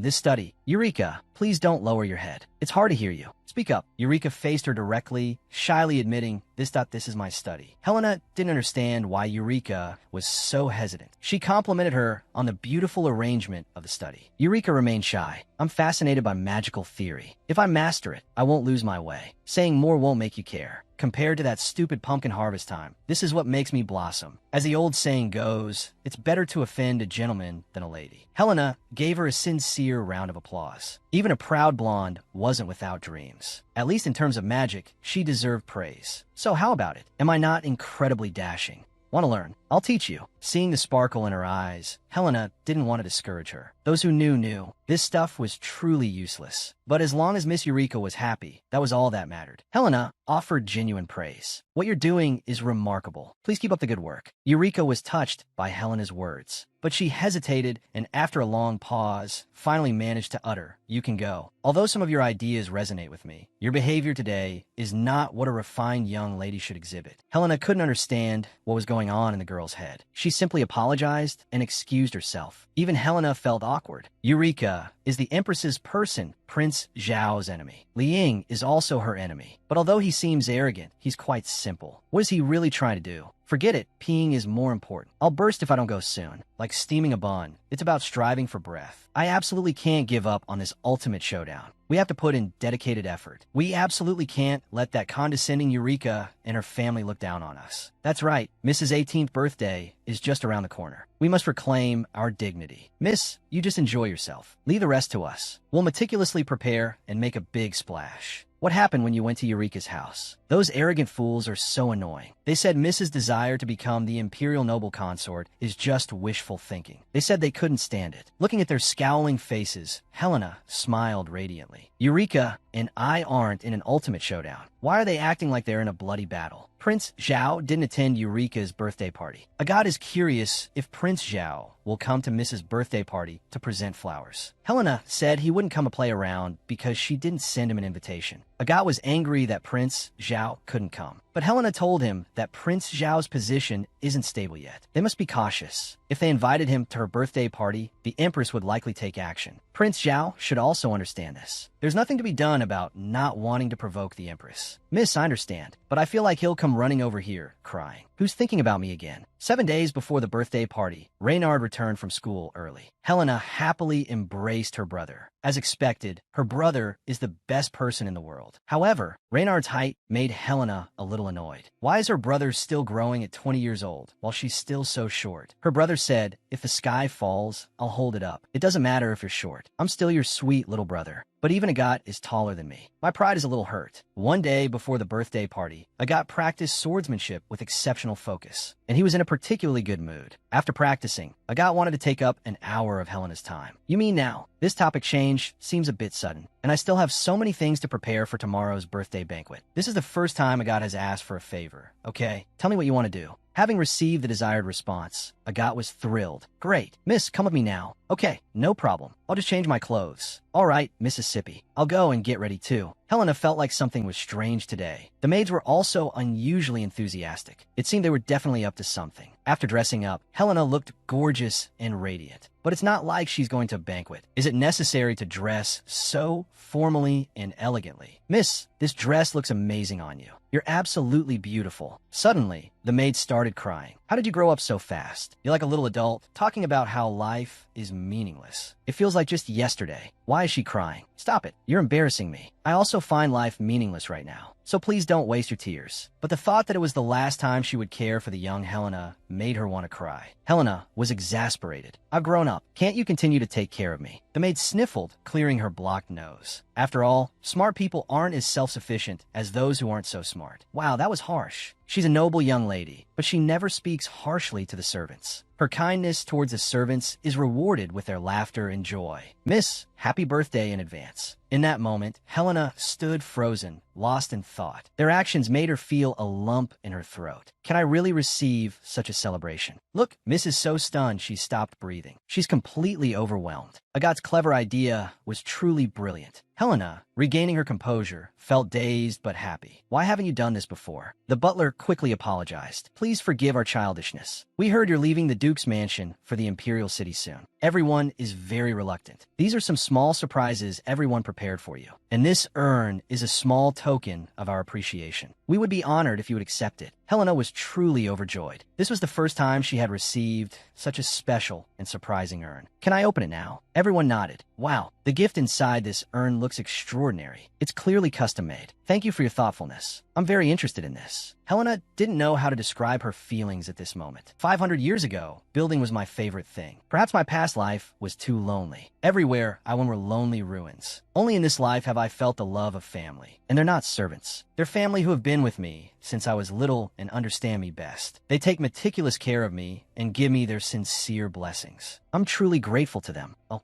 definitely come home often to visit. On the way back to Helena's room, Agath was filled with guilt. He had unintentionally taken up so much of her time, but Helena felt it was nothing. Today was truly interesting. She was truly happy. Back at her room, Helena still couldn't put down her gifts. As she wore a satisfied smile, a voice called out, "You're finally back." Prince Zhao, is it polite to enter a girl's room so casually? Polite or not, I don't know. What I do know is that I've been waiting here for several hours. Helena's heart was racing. Coming all the way from the Imperial City so late at night, what did he want? Prince Zhao claimed innocence. Everyone else received an invitation except me. Don't you understand why you didn't get one? Aren't you afraid of angering the Empress and her faction? Helena was right. Prince Zhao was indeed afraid, but he was more afraid of upsetting his only teacher. So, no one could stop me from spending time with my teacher. Helena was truly taken aback by this 22-year-old. You could see me at the party tomorrow. Why did you have to come here in the middle of the night? Making it seem so dramatic. Prince Zhao slowly sat down. Seeing you now is the most important thing. Don't you know what day it is today? What was he up to? Isn't today just the day before my birthday? Is there something else planned for today that I don't know about? Just then, the clock struck midnight. Prince Zhao leaned close to Helena. Happy birthday. I'm the first one to wish you a happy birthday. Congratulations on becoming an adult. I've been waiting here for you for a long, long time. Helena felt strange. Last night and early this morning, there was clearly nothing special between them. But why did it feel like centuries had passed when he held her hand? Only with you do I know what it means to be shy. Today was Helena's 18th birthday, but she just wanted to find a quiet place to be alone. She felt the noble's flattery was meaningless. She could only play along while controlling her temper. 2 hours flew by. The greetings and pleasantries finally came to an end. As the protagonist, out of politeness, she could only sit quietly in the corner and smile. My brother is truly something to be proud of. Look at those young ladies. Their hearts are already fluttering for him. The way they fidget is quite amusing. Just then, one of her brother's classmates approached the maid. You seem quite reserved today. The speaker was the eldest son of Count Luke. He was said to be a classmate of her brother. Helena politely greeted him. I hope I'm not disturbing your enjoyment today. Not at all, Mississippi. You've prepared a wonderful party. We're having a great time. I wonder if I have the honor of being your first dance partner. This young man seemed quite handsome, but Helena's dancing skills were only at a beginner level. She was worried she might accidentally step on his feet. The man said it didn't matter. Even being stepped on by you would be a blessing. Since she couldn't refuse such a statement, Helena extended her hand in agreement. Suddenly, a large hand grabbed hers. Oh dear, what a shame. I've already made plans with her for the first dance, the second, and even the third. Helena was speechless. When did we make plans? This is the first I'm hearing of it. Prince Zhao, you're such a pest. So mean you are. Prince Zhao grinned. Teacher, I don't care. From now on, all other idlers should please excuse themselves. All your firsts belong to me. Prince Zhao's intentions were too obvious. It seemed he wanted to formally declare war on the Empress. In that case, what did she have to fear? Prince Zhao, I'll definitely step on your feet later. If you dare complain, you're dead. Helena's posture was perfect. When did you start learning to dance? Prince Zhao's question made Helena recall her past life. A long, long time ago, she had a friend who tirelessly taught her to dance. He never complained, even when she stepped on his feet. He was Prince Zhao, her grandfather's grandfather's grandfather's grandfather's grandfather. Lost in thought, Helena completely lost her rhythm. Oh no, I'm definitely going to mess this up, just as she was about to close her eyes. Prince Zhao lifted her high and spun her 180 degrees. It had to be said, this move was quite enviable. The entire room instantly erupted in cheers. Helena, are you all right? What could possibly be wrong? In my past life, I was free. No regrets, no attachments, no emotional fluctuations. Even though I now have many people I care about, no matter how much I care, other people's opinions of me won't change anything. So let them be. I don't want to think about anything. I just need to protect those precious people. That golden autumn of my 19th year. Helena decided to abandon her naivety. She had to bid farewell to the Duke's mansion where she had lived since childhood. Despite her inner turmoil, she had to compromise to help Prince Zhao. She resolutely embarked on the road to the imperial city. On the way, Helena felt uneasy. She had thought she was indifferent to everything, but why did leaving home make her feel inexplicably depressed? Miss, the reason you feel sad and nervous is because this is your first time truly going far away. It's common for people leaving home to feel this way. Yes, since we're here, we might as well make the best of it. In my past life, I had no such hindrances, but I never experienced the love of family. So Helena, in this life, is a blessed person. Miss, that's a bit much. Who praises themselves so shamelessly? Yes, it is a bit shameless. Arriving at the imperial city, the servants warmly welcomed the maid's arrival. Now she was no longer a guest, but the mistress of the house. Helena was very satisfied with everything here, but one thing slightly displeased her. She heard that Prince Zhao was coming to visit, and his arrival would surely bring trouble. But if she refused him, he would be melancholic. Oh well, so what if he comes? I'll just take a few imperial city treasures as gifts. It will also add some splendor to my mansion. Soon after, the tutor said, since the maid has arrived in the capital, why not officially appoint you as His Highness's swordsmanship instructor? Hearing this, Helena felt displeased. I need freedom. I just got here, and you want time to meet him. Are you afraid I'll fly away or something? The tutor sighed. I have no choice. Since you refuse to become the imperial consort, and I can't let you leave, I can only force you to stay by His Highness's side. Helena was already Prince Zhao's swordsmanship teacher, but the tutor's insistence on a formal position was unacceptable to her. There must be many competitors for that position. I don't want to cause trouble for myself. A hidden arrow is hard to guard against. Protecting him from behind as his student is enough. Why do I have to prove myself to others? Seeing Helena's firm opposition, the tutor offered another suggestion. Recently, magical beasts have been frequently appearing in the border regions. The border has sent a request for aid to fend them off, but the Imperial City doesn't plan to send troops to provide support. On the one hand, it's due to budget issues. On the other hand, the Imperial City's standing army isn't skilled at dealing with magical beasts. Hearing this, Helena pondered silently. This is a perfect opportunity. I successfully eradicated magical beasts in my past life. If we go to the border to assist them, I believe they will be very welcoming. In that case, the people of the border might even support Prince Zhao. So, are you interested in forming a team to volunteer the border? I'm well aware of your abilities. This way, you can prove your strength and gain the support of the border forces, achieving two goals at once. Yes, the tutor witnessed all my actions as a child. He has full confidence in my abilities. Although this matter is troublesome and uninteresting, I'm very satisfied with this proposal. Of course, I have one condition.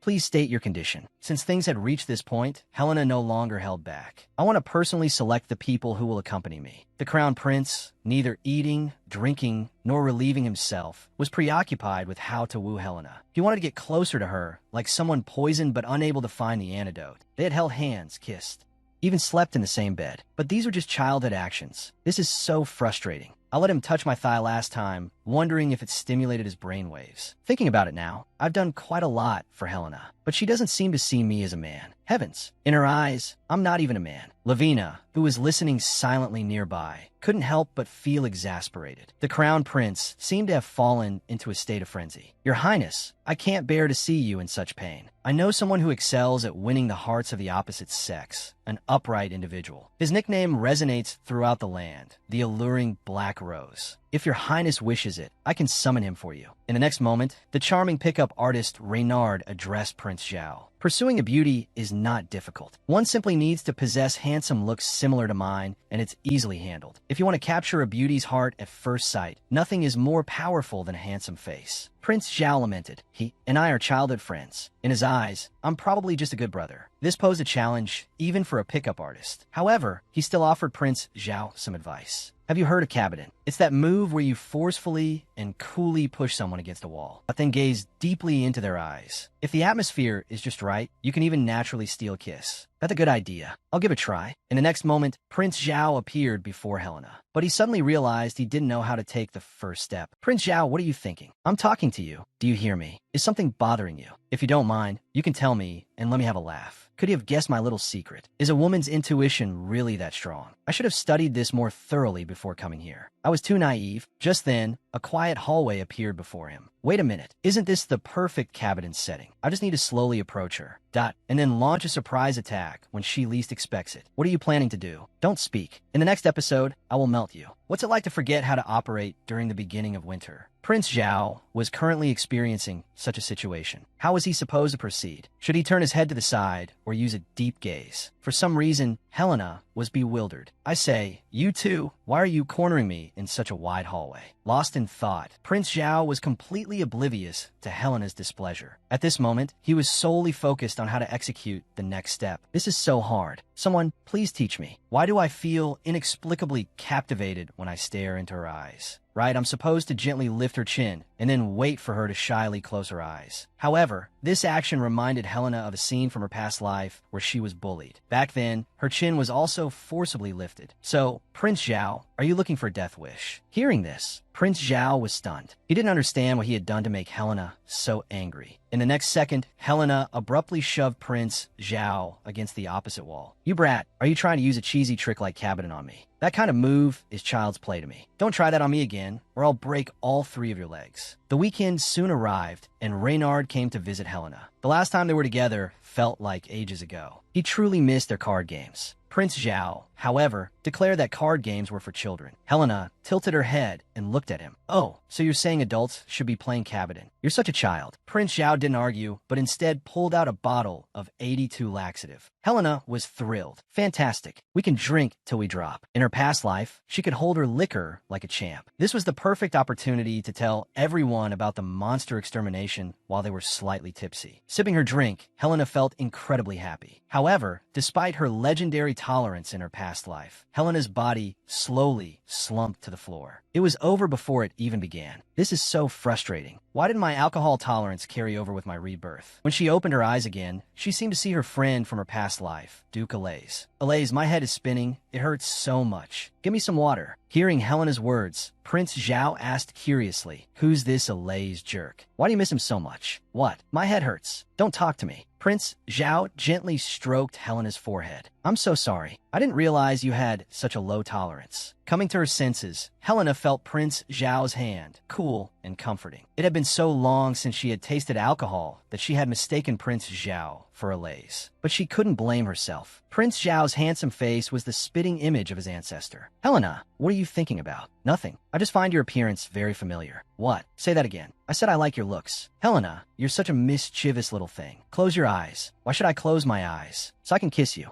And so, the two naturally fell into a sweet romance. 500 years ago, he could hold his liquor. 500 years later, he gets drunk easily. Though clumsy, he hasn't forgotten the mission to eliminate the monster. So, as soon as he sobered up, he announced the plan. Prince Zhao was the first to object. He nearly smashed the table in his agitation. Helena was confused, not understanding why Prince Zhao would refuse such a perfect opportunity. I don't care, you just can't go. It's extremely dangerous. You're gonna get yourself killed, you know? Shut up. It's up to Helena to decide. Regardless, the few of us will go together. If you want to go, go. If not, then don't. Hearing this, Prince Zhao broke out in a cold sweat. Helena was truly baffled. Did this kid think he was weaker than her? Prince Zhao couldn't understand why Helena would make such a decision, because she's someone who dislikes any kind of trouble. Prince Zhao didn't want Helena to be put in a difficult situation because of him. He just wanted Helena to stay safely by his side. However, Helena hadn't forgotten the promise she made. Prince Zhao, don't think just because you're handsome I won't slap you. You should know your teacher is unmatched. Do you really want to miss the chance to witness my strength? Prince Zhao was helpless. Since you're determined to go, I can compromise. But if you encounter any potential danger, you need to retreat immediately. He still doubted Helena's abilities. However, what relieved Helena was that her parents unconditionally supported her decision. Next, Helena just needed to select strong teammates, and they could begin. One day, the tutor brought news. The leader of the Red Knights wanted to meet with Helena. He said the Red Knights trainees were quite interested in joining the monster extermination mission. Helena didn't have high hopes. If they participated, not only would they be unable to help, but they would also need looking after. But for appearances, Helena decided to meet with the Red Knights leader. But Prince Zhao, are you coming with me? Because you're worried I'll be abducted. Prince Zhao grinned. A student accompanying their teacher to a theoretical lesson. Is there a problem? You seem very confident today. Who would dare to abduct you? Whether my aura is strong or not isn't important. What I'm worried about is, if they see a person in a dress as the leader, will they doubt or distrust me? Prince Zhao stroked his chin thoughtfully. Probably not. After all, my teacher has always been very reliable. This man likes to play dumb. Wherever Teddy goes, he goes. More importantly, he's willing to do anything for her. Helena couldn't help but tease, Prince Zhao, can you not be so blindly trusting? If one day I stab you in the back, wouldn't you be scared? Prince Zhao gestured across his neck. Then I'd be gone for good, but I believe you wouldn't do that. His unhesitating reply infuriated Helena. What kind of nonsense are you talking about? Can you think before you speak? Seeing Prince Zhao's smile, Helena felt exasperated. This guy seemed completely hopeless, so extreme in everything. Whose fault was this? Was she, the teacher, supposed to take the blame? Soon, the leader Helena was waiting for arrived in a hurry. Finally, I get to meet you, Reynard's sister. No, should I call you Reynard's teacher? Helena went straight to the point. Commander Dalton, hello. Are the soldiers ready? Of course. The trainees are already assembled in the training grounds. You can choose your team members any way you like. As they spoke, Helena's hand was taken. Prince Zhao was displeased. Prince Zhao won't come along. Wait, Helena, give me your hand. I need to disinfect it. Helena was bewildered. Why disinfect? What was Prince Zhao up to now? Before she could react, Commander Dalton led the way out of the room. Prince Zhao was worried the soldiers outside would give Helena, this suddenly appearing noble lady, a hard time. However, Helena was unconcerned, not convinced. Then I'll beat them into submission. Commander Dalton also offered a word of caution. The mates should still be careful. Those boys outside are all competitive. Competitive. They better not just be all talk. Otherwise, I'll really feel bad about having to fight them. Everyone, I am Helena, the leader of this monster extermination mission. My purpose here is to find like-minded companions. Before she could finish, a few loudmouths in the audience started jeering. Oh, pray tell, is our mission simply to protect this precious little missy? Prince Zhao added a sarcastic jab. I'm so sorry, but you probably won't have that opportunity. Accepting your protection would be embarrassing. His words made the loudmouths flush with anger. What do you mean? You have a nerve to call yourself the captain. Seeing their doubt in her abilities, Helena slowly descended from the platform. Now let me make this clear. If anyone can defeat me, I will not hesitate to relinquish my position as captain. I wonder if anyone dares to challenge me. Helena's haughty demeanor infuriated everyone present. They wished they could cut her in two with a single arrow. Not enough strength, so you resort to words. Today, I'll show you what I'm made of. I'm just a lowly trainee soldier. Don't cry and run home to your mommy if I accidentally hurt you. Helena chuckled. Go ahead, I dare you. No one who can hurt me has been born yet. Up to this point, the comic has been updated to the officially requested Chapter 35. However, due to copyright issues, I will be unable to continue creating subsequent content. Dear fans, if you enjoy my work, please continue reading at the original source of the comic. I sincerely thank you all for your continued support and love. May your flowers bloom like dreams and the wind pass gently through your homes. May your lives be as dreamy and illusory as they can be. Although this blessing is small, I hope you will always be happy. The trainee soldier, Recruit A, raised his sword to strike. He thought he was dashing, but in reality, he was just a small fry. Watch my magic today. Victory or defeat depends on this strike. Prince Zhao remained elegant. Choosing the right moment, he struck with the force of 1,000 charging horses. Prince Zhao moved with grace. Recruit A thought, damn it, not only are his steps heavy, but just that clumsy sword grip. Fighting him is like watching a magic show. Who's next to get knocked down? Come on up and test your luck.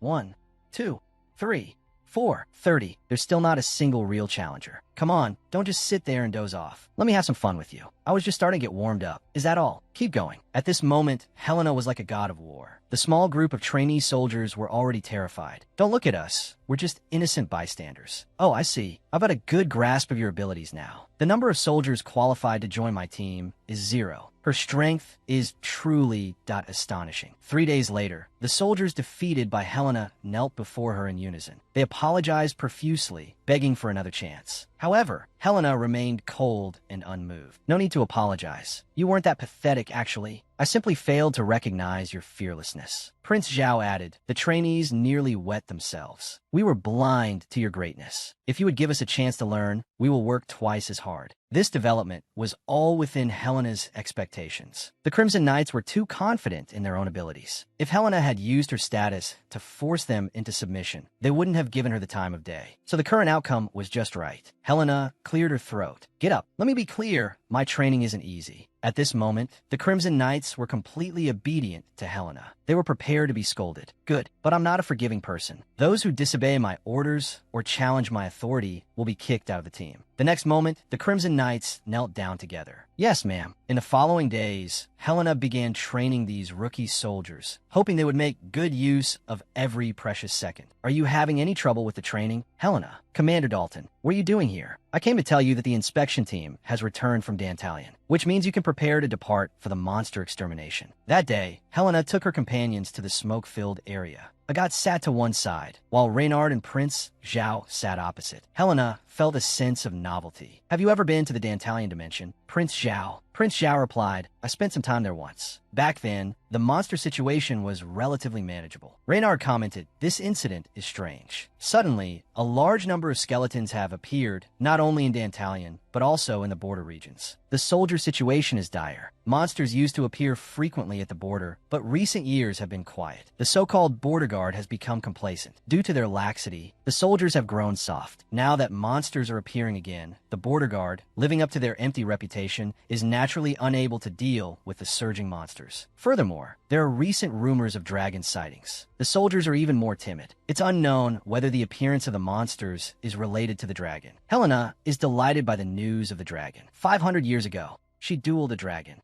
What a wonderful memory. She wonders if dragons are still as arrogant as they used to be. Prince Zhao, thinking Helena is afraid, quickly offers comforting words. Don't worry. As long as the dragon doesn't bleed, I'll make all those little monsters kneel. Besides, how could a dragon bleed so easily? Helena smiles faintly. Appear. It's looking for death. Unnoticed, the group has already arrived at their destination. Commander Dalton finds the situation strange. Your Highness, isn't it a bit dangerous for you to bring this frail maid on a reconnaissance mission? Oh, you call Agath a frail maid. You'll soon find out how powerful the maid, in your words, is. Can you stop messing with me? How powerful can a maid be? Just then, monster footprints are discovered ahead. Judging by the footprints, there should be quite a few monsters. This is dangerous. Yes, the footprints here are perfectly preserved. They must be fresh. Commander Dalton suggests returning to prepare. Helena disagrees. Go back now. We came here to scout. How can we retreat just because we see a few monster footprints? But our numbers are limited. It won't be good if a large number of monsters appear. Life is unpredictable like. His words are cut short as a large, fat black hound makes a grand entrance. Speaking of which, Commander Dalton, are you some kind of oracle? The black hound ignores the human conversation. Barking, it charges towards the seemingly fragile Helena. Just as it approaches Helena, Agath draws his sharp, Wong Damazi brand special plastic sword and cuts it down. The black hound yelps. Helena, are you all right? Brother, you're still as excellent as ever. The bewildered Commander Dalton is stunned. Is Agath this powerful too? Helena is excited. I thought they wouldn't come out during the day. It seems I was wrong. Let's go back. I need to call an emergency meeting. A star-worshipping dragon cult is playing games in the border region. Shrouded in black mist, they're openly spouting nonsense in front of the border guard. They held a resurrection ritual in the forest. The monsters have been restless ever since. This is clearly a trap. I don't know why the border guard is only reporting this now. They're hopeless. The border guard officer looks as white-shirt as a 30-year-old child. Your Highness, I didn't anticipate this. I haven't been able to find conclusive evidence. My head hurts thinking about it. This man is so slippery. No conclusive evidence. Are you unaware of the monster activity? Forget it. This whole thing is absurd. Helena forces a smile, not wanting to argue further with this clueless person. Border guard, if there's nothing else, we'll be going. The border guard officer asks in confusion, where are you going? Aren't you going to rest? We have important matters to attend to. If we want to learn more about the monsters, we naturally need to study their weaknesses. Everyone, have you checked your equipment? Yes, miss. Everything is ready. Good. Everyone gather around. I'll arrange the next steps. Let's start with the black hound we encountered today. Although they're agile, vicious, and ferocious, dealing with them is still quite easy. It only takes a few minutes to defeat them. Attack from the flanks, avoid direct confrontation, and never turn your back on them. Also, don't fight them alone. Does everyone understand? Agath is elated. Miss, how do you know everything? Prince Zhao is even more enamored with Helena. Of course, my teacher is not only handsome, but he's also very handsome. Most importantly, he's really handsome. Noah, however, remains silent. Helena glances at him. Brother, why do you look so gloomy? Noah looks embarrassed. I just remembered something from the past. Helena quickly asks, what is it? What if the decrease in monster numbers is related to the extinction of dragons? So if the monster numbers are increasing, does that mean dragons can actually die? Helena knew deep down that in this world, there's no coming back from the dead. But she also felt that this was indeed strange. I was reborn with all the memories of my past life. Could that WYRM also be like me? Could there be some connection between the two? Helena said, after some idle chatter, I've made you worry. Let's focus on the monster issue for now. Okay, brother. After all, exterminating the monsters is the top priority right now. And we might encounter large monsters this time. It's a Lacroa. It's said to be a reckless monster. Not only is it huge, but it's also incredibly fast. More importantly, it has strong regenerative abilities. If we only damage its internal organs, it will definitely regenerate. To kill it, we must cut off its head in one blow. Prince Zhao, are you confident? What? You're talking to me. Shouldn't it be you? Why give such an important task to me? Because I'm just a delicate little flower. It's hard for me to slay a boss in one hit. Besides, Prince Zhao, your strength is unparalleled. By entrusting this to you, the crown prince, and earning the title, your name will resound throughout the entire land. Hearing this, Prince Zhao agreed without hesitation. Then, let's go to where the monsters are and test our strength. Not long after, Helena and her companions arrived at the deepest part of the forest. The obsidian hounds were incredibly furious, especially since the beast traps had been destroyed. Helena immediately sensed that the Lacroa was nearby. It seems we become their prey. Prince Zhao, you seem quite agitated. Please maintain your princely composure. Helena, who said I'm nervous, my dear. I'm just a little lost. Don't be afraid. Obsidian hounds are nocturnal monsters. They're practically blind during the day. Helena, this is no time for jokes. I can sense that those creatures have a clear objective. Their target might be us. Please be careful. Just then, the obsidian hounds appeared with a roar. The team members trembled in fear. Helena looked back suddenly. Everyone, take your positions and face them bravely. Maintain formation and give them a taste of our power. Helena felt something was wrong. These damn creatures are all targeting me. I'm not one to coddle children. I'll show you what unstoppable means. Everyone, move aside. I'll crush them myself. How dare you underestimate me? I'll show you skinny creatures what's what. Let the slaughter begin. Agath, support Helena. May, that was so cool. Let's press our advantage and annihilate them. However, as expected, a monster came to stop them. Suddenly, a drop of saliva landed on Recruit A's head. A Lacroa appeared above him. This isn't cool at all. A thud was heard. Recruit A was dead. This is outrageous. Helena saw that this creature weighed at least 500 pounds. Looking at its murderous eyes, anyone who dared approach would likely become a corpse. Helena yelled, maintain formation. Don't be afraid. But by now, the recruits were terrified by the monster's aura. In this situation, Helena could only rely on Prince Zhao. Prince Zhao, take my 80-meter longbow. I'll take it down in one shot. All right, let me see what you've got. In a terrifying monster forest, a giant monster descended. It weighed at least 500 pounds. Coupled with its terrifying gaze, the trainee soldiers were scared stiff. The only person Helena could trust was Prince Zhao. Seeing Helena's determined gaze, Prince Zhao raised his greatsword, confidently saying, leave it to me. Helena was not to be outdone. In a flash, she flew up, simply drawing her sword. The monster howled in pain. Agath then assisted with a flanking attack. If you don't stab it properly, the monster won't be affected. It doesn't care about any bumps on its body. Its only target is Helena. Just as Helena was feeling smug, the monster teleported and opened its jaws wide, lunging at her. Helena, still fierce, was bewildered. The monster was clearly in front of her just a moment ago. How did it suddenly get behind her? Seeing its relentless pursuit, Helena began to wonder if she had some sort of feud with it. Just then, Prince Zhao, wielding his greatsword, struck the Lucrocta's hide with a flash of light. "Miss, are you all right?" "I'm fine, and you're fine. That's wonderful." Helena, still in her fierce state, remained fierce. Prince Zhao just said their target might be me. How prophetic. I really did become the target of these monsters. Why is that? While in others' eyes, Helena intentionally used herself as bait. Her Highness is incredibly reliable. Helena herself felt a little embarrassed. Damn it, I didn't do anything. Agath and the others seemed busy. You should go help them. After Agath left, Helena pondered silently. She really didn't understand why the monster was fixated on her. What was their purpose? Helena carefully examined the monster's corpse and discovered a mysterious mark. Helena reached out to touch it. What is this? The mark resembled a lifelike dragon, seemingly radiating a mysterious power. Just as she was about to investigate further, a sudden, inexplicable palpitation surged in her heart. What's happening? Why does my heart ache so much? This pain feels like it's deep in my bones, unbearable. Prince Zhao also sensed Helena's pain. He turned his head and saw the colossal dragon holding Helena in its mouth. As Prince Zhao was about to transform into a war god to rescue his wife, someone intervened. He anxiously shouted, "Brother, I'll save you right away." Catching Helena, Prince Zhao felt an immense pain, as if countless mosquitoes were biting his backside. Who wrote this script that made Yue suddenly lose consciousness? Are you all right? Of course I'm not all right. Prince Zhao looked at Helena with heartache. Your facial expression is like you ate a bag of super spicy snacks. Can you stop joking around? After being caught, Helena pushed Prince Zhao away. This dragon, she realized she had to fight the monster immediately. But Prince Zhao couldn't accept it. He worried whether Helena was still capable of fighting. Helena did feel some pain. In her past life, she was a special forces soldier. But in this life, she's just a fitness enthusiast. Now, her vision was even blurry. It seems the monster's saliva is toxic. Once touched, vision becomes blurred and reactions become sluggish. But I can't give up easily just because I'm not in top condition. Running away will only demoralize the team. I have to finish off this monster in one blow. Prince Zhao, tell me the monster's location. What? The others couldn't believe it. Isn't the monster right in front of us? How can Helena not? Everyone, don't worry about me. Just tell me where the monster is. Prince Zhao's heart ached as he watched her. He tightly held Helena's small hand. Helena, based on the number of steps you've taken, the monster is 12 steps ahead of us. As expected of my good apprentice. You know me so well, even my stride length. He truly is a strong support. After I attack, I might fall from the sky. You must catch me. I didn't expect Helena to rely on me so much. How can I disappoint her? Don't worry, I'll catch you. Okay, everyone step back a bit. I'll lead the way. Follow closely and support me. I know, without looking, that the students behind me will support me unconditionally. And I must tear this monster apart.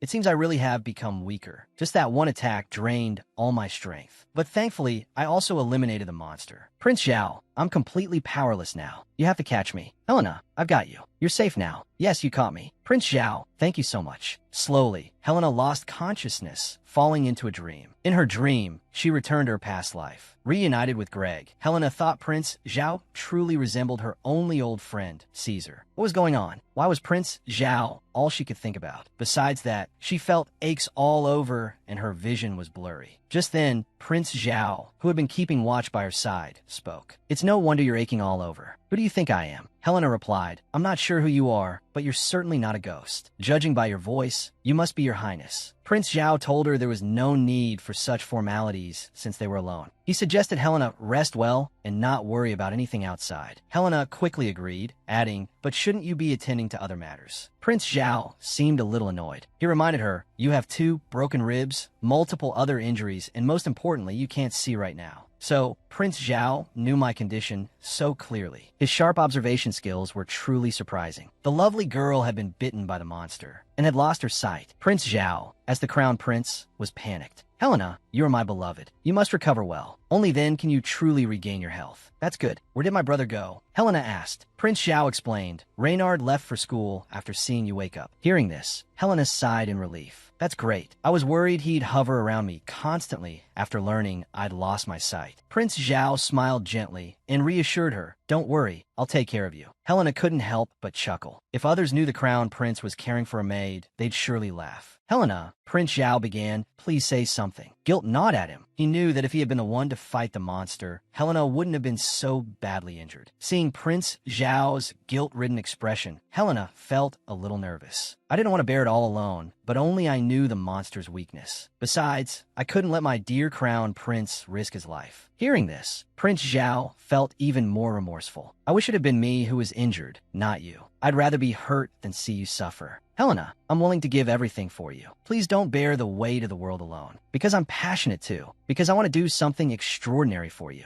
Because you've always been my unattainable dream. I don't want you to shed blood for me. Helena's face twitched slightly, and her suburbs were petrified, too scared to even breathe. Why was Prince Zhao acting like this? What was he thinking? He silently took Helena's small hand. Because I want to love you forever. Love you to the point of no return, even to the point of giving my life for you. Because I love you. I love you to the ends of the earth. Whether you're beautiful or not, I truly love you. I'll love you forever. After Prince Zhao left, Helena was confused. She had never been confessed to before, and it troubled her greatly. It seemed it was time to seek advice. Helena decided to ask the butler for help. "Butler, are you busy right now?" "Not particularly. I'm just unsure how to write to your father. I don't know if I should tell him about the large monster." As the butler teared up, Helena suggested he keep the letter simple, just saying she was injured and couldn't return for now. The butler exclaimed, "Perhaps I should write my own before your father finds out." Helena was speechless. He was being too extreme. Helena awkwardly curled her toes. "I didn't come here for that. Actually, I'm having some relationship problems." The butler replied, "Oh, so the maid is of marrying age now. Isn't it normal? Well, your past behavior makes it hard to believe you'd ever be troubled by love." Helena felt inexplicably targeted. What's so surprising? I'm a girl, after all. In my past life, I was the strongest swordsman on the continent. In this life, I've met my beloved Prince Zhao. His vows of love filled my heart with a rush of emotions. As someone who's never been in love in 2 lifetimes, I'm completely swept away. This feeling is truly captivating. His every glance is so alluring. Whenever he's not around, my heart is filled with despair. The next day, the moment of their reunion finally arrived. Prince Zhao hurried over with a chocolate pie. Full of anticipation, he asked, "Do you like this?" Helena paused slightly. I think so." Hearing this, a surge of joy welled up in Prince Zhao's heart. "Really? It seems our tastes are perfectly matched." Open wide, he added, "I think my fingers are still intact." Before Helena could react, Prince Zhao fed her. Right. You didn't break your hand, but you can't move your arm." Helena felt exasperated. She couldn't understand what was going on with him. Yesterday, he shyly confessed his feelings, and today he's casually feeding her. Had he forgotten about the confession? Seeing Helena enjoying the pie, Prince Zhao couldn't resist trying some himself. He reached out and gently wiped away the crumbs from the corner of Helena's mouth. The next second, he popped the crumbs into his own mouth. Délicieux. A shocked Helena was well shocked. Prince Zhao was truly audacious. It really is sweet. Helena thought, oh my god, how can he do this? Not only did he forget about the confession, now he's eating crumbs from my mouth. Is he putting on an act? Or is he putting on an act? Or is he really just putting on an act? If this continues, I'll completely lose my ability to appreciate a decent advisor. So that's what happened. Mama, it seems a lot of interesting things have occurred. Your Highness, are you expecting a response to your confession? Helena replied, no. Did he suddenly change his attitude or avoid you? Helena replied, not at all. Well, then just treat him like you always have. That's the problem. I can't treat him like I always have. That's why I came to ask for your advice, Helena said softly. Then take full advantage of His Highness's affection, the advisors said plainly. Helena teased, is it really okay for you to say that? You're a steward. Hello. If you spend 10 years with His Highness, you'll understand. These are desperate measures. Yes, come to think of it, Prince Zhao and I have known each other for 7 years. Every moment we've shared feels so vivid, especially that moment when he was kidnapped. He was so pitiful. Is it bittersweet or just sour that I've lost my fascination with this little kid? Teacher and student, student and teacher. I've always maintained that kind of relationship, never considering things like romance. The advisor offered guidance. After all, this is the first time you've encountered such a situation. It's normal to feel uncomfortable and nervous, but you must stay true to your heart. Suddenly, Helena seemed to understand. My heart, my feelings for him, that must be love.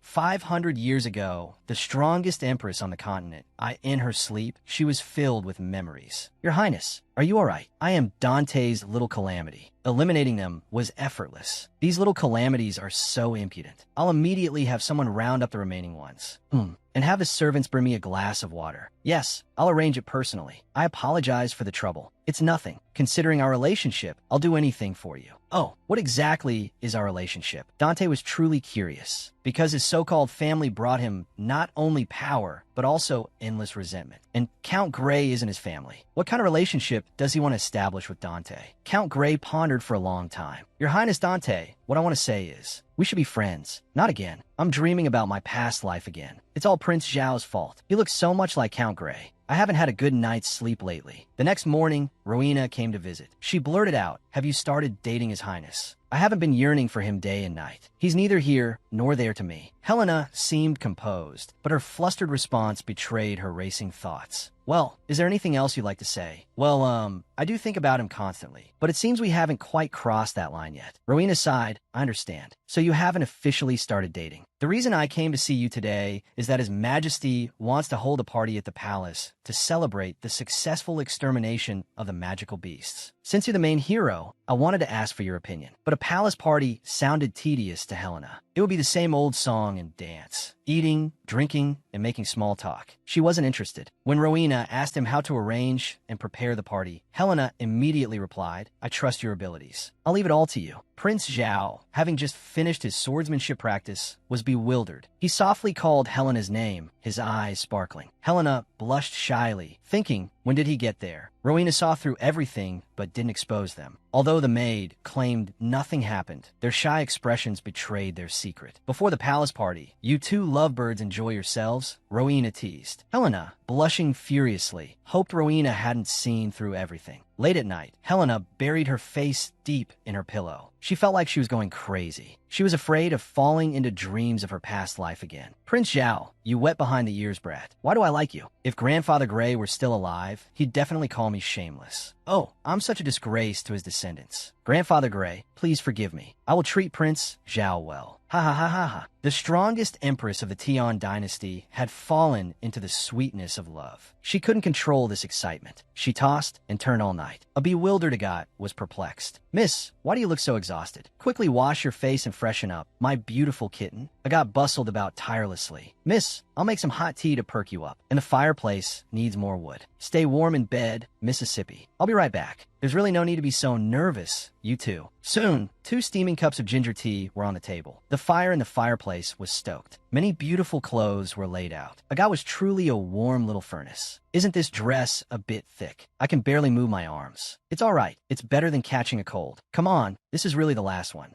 Do I have to wear more? I won't be going out, so it shouldn't be too cold. Please, this really is the last one. Helena understood Agath's concern. He had been like this ever since she was injured. He seemed to blame himself for her injury. Finally, Helena gave in. From then on, Helena could only comply with Agath's insistence. If Agath knew Prince Zhao confessed to me, knowing his personality, Prince Zhao would surely lose his life. That's right. This can't be told. Miss, you're all dressed. Doesn't it feel very warm? I've also prepared a lot of ginger tea. Be sure to drink it before you go to bed. Okay, I understand. Thank you, Agath. I'm going to a meeting. Agath was still worried. Miss, are you sure you're all right going to the study by yourself? Of course. I can see now, so don't worry. Go ahead and do your work. I'm quite curious what the Border Baron wants with me. Helena, you're here. Why are you so late? Prince Zhao stopped when he saw what Helena was wearing. She looked like a snowman. The Border Baron broke out in a cold sweat. Is it really that cold? Sorry I'm late. And no problem. I heard you're returning to the capital in 2 days. Thank you very much for your help during this time. Prince Zhao, I apologize for any trouble he caused you. Not at all. You eliminated the monsters here, and the residents of the territory can finally live in peace. Thank you all. I don't know how to repay your kindness. Don't mention it. As Crown Prince, how could I stand idly by while my people live in such dire straits? The Border Baron quickly pledged his loyalty. Your Highness, I have no one to rely on. I hope I can become your confidant. I will do my utmost to serve you.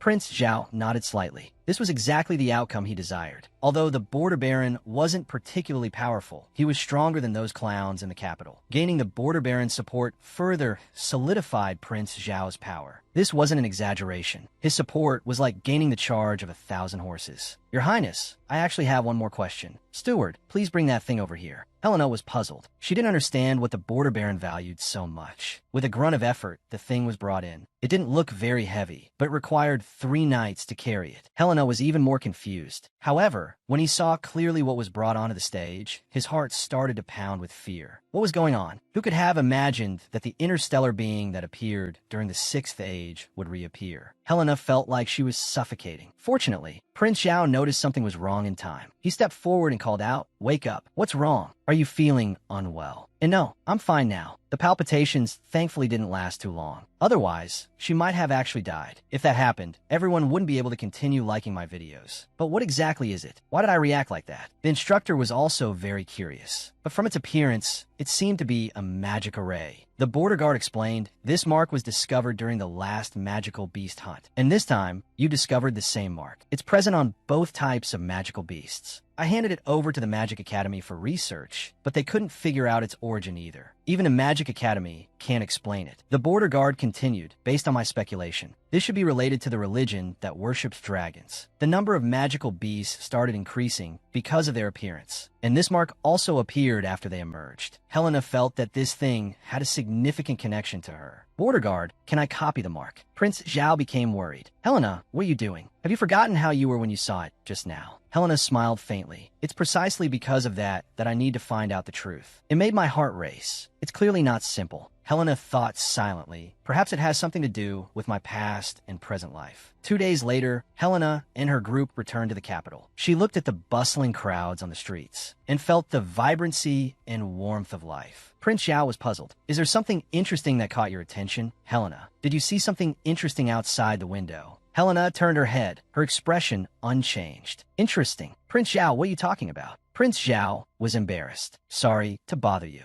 Experiencing love for the first time, Helena was a little reserved. What? How boring. Prince Zhao, however, gazed intently at Helena. His love was so simple. Even without reciprocation, he wouldn't stop loving Helena. Helena was so embarrassed she could dig out 30.2 billion. Prince Zhao, why are you staring at me? Prince Zhao replied with a smile. What's so strange about that? I've been staring at you the whole way. The strongest empress from 500 years ago, experiencing the sweetness of love in this life. He really wanted to escape this experience. Prince Zhao felt he had overdone it. If Helena was too conscious of his gaze, he could only pretend to close his eyes to hide it. Faced with Prince Zhao's little trick, Helena felt powerless. Fortunately, Agath was already asleep. Otherwise, her embarrassed look would have been discovered. Helena pretended nothing had happened and continued to look out the window. Just then, the scene outside the window caught her attention. The dragon is our god, our savior, and our king. That person is saying the dragon is a god. I seem to have heard similar words. Noah, who appeared in episode 15, said, I've finally waited for you, and also said, you are my king. There must be some connection.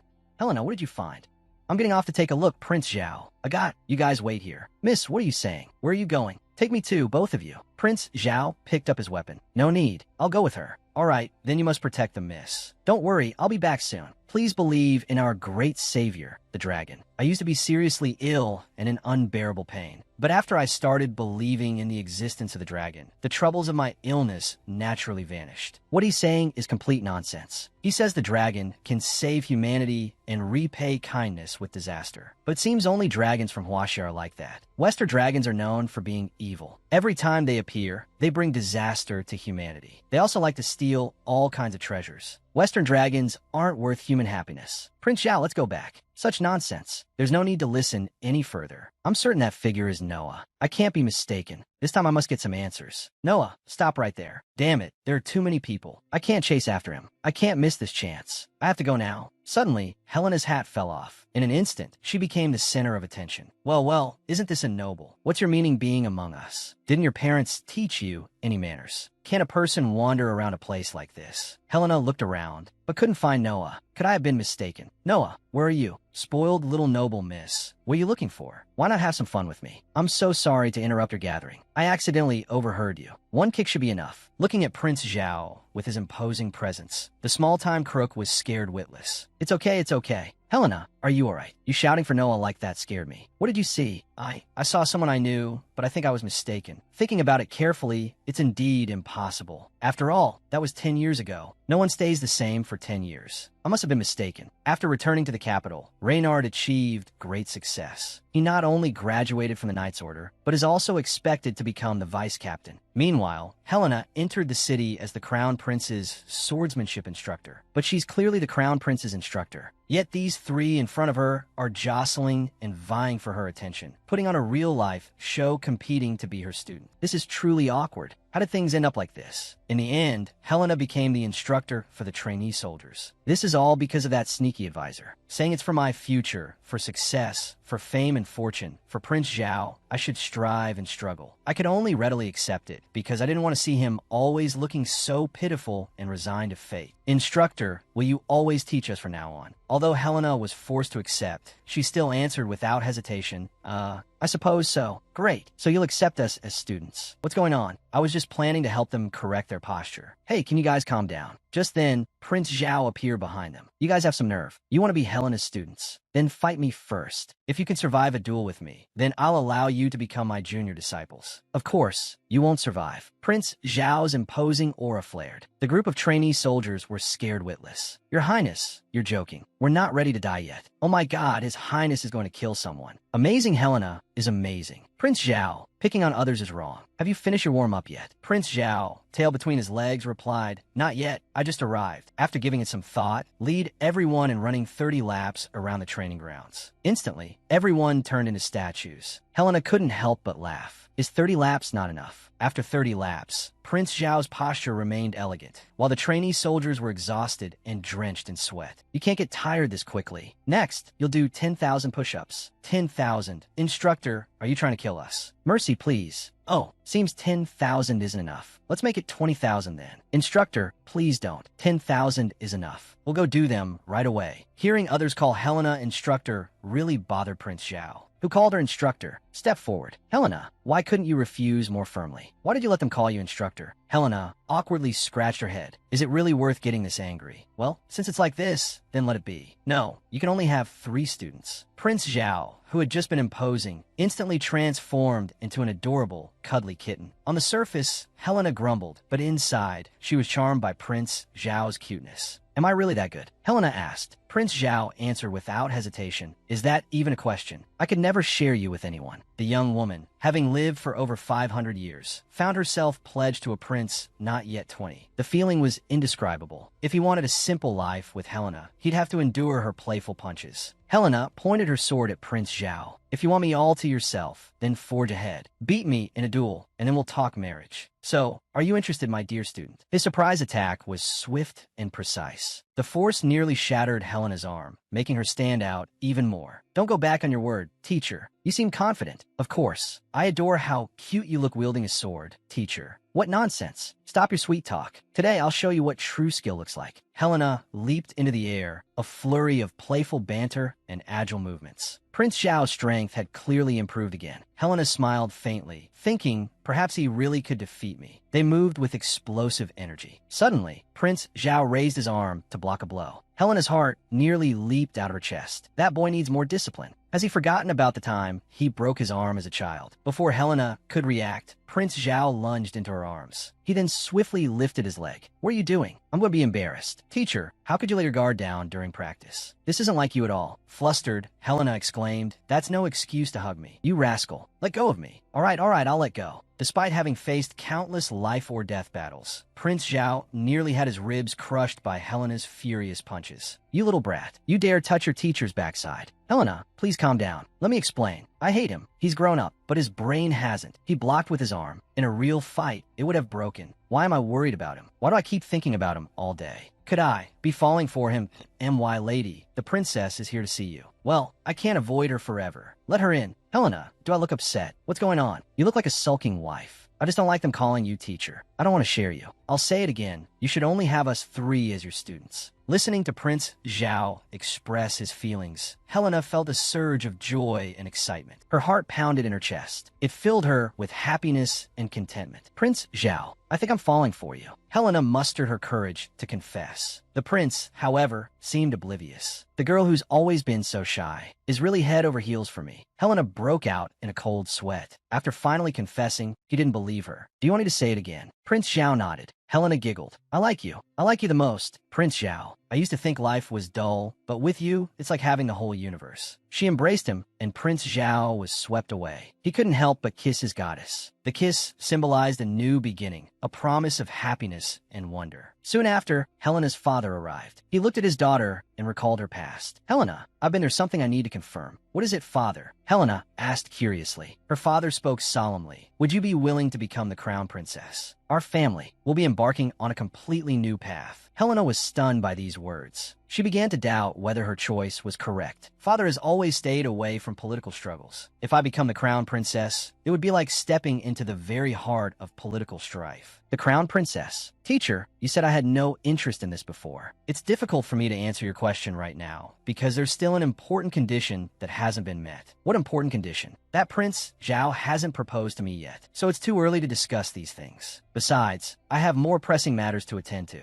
Miss, is there something you need at the bookstore? I'm looking for a magic book. Agath expressed his confusion. But miss, you don't know any magic at all. Helena explained, it's not like I'm the only one who can really use magic these days. Agath asked curiously, then why are you looking for a magic book? Because I want to give someone a special gift. But these are all strange symbols. I have to figure out what they mean before I can decide whether to give this gift. Agath was equally perplexed. Miss, I don't understand these symbols either. What should we do? Should we go back and find someone who knows about these things to help us? Who would that be? Maybe we should ask around. Excuse me, I don't know much about magic. Could you recommend a magic book for me? Well, what kind of magic book are you looking for? Oh, it's Miss Eureka. Fancy meeting you here. Eureka froze. I really should have checked my horoscope before leaving the house. She's the crown prince's girlfriend and tutor. She's the empire's pawn in this marriage alliance. Every time I see her, I feel suffocated. And yet, she's all smiles when she sees me. Miss Eureka, it's so good to see you. Yes, so good. I feel like running away every time I see you. What were you saying just now? I said it's a coincidence running into the maid. That's great. Eureka, you're here to buy books too, right? Of course, I'm at a bookstore. I'm not here to eat. Helena beamed. Could you recommend a magic book for me to give as a gift? At this, Eureka seemed a bit haughty. Shouldn't you ask a bookstore employee for a recommendation? You're such a tease. You're a great mage. I just want to hear your expert opinion. Eureka blushed at the compliment. Well, I'm not a real mage. I just know a little about magic-related things. In that case, I'll pick one out for you. This magic book is quite good. Your fans definitely won't understand it. Here you go. Agath, go pay for this book. Helena wasted no more time. Thank you for recommending this book. Actually, this is a gift I picked out for you. Huh, what are you talking about? Eureka's breath hitched. Helena, where are you playing at? No, it's just a gesture of goodwill. Helena cut to the chase. Please go on a date with me. Miss, Helena added casually, dinner's on me. Please believe me, I won't do anything to offend you.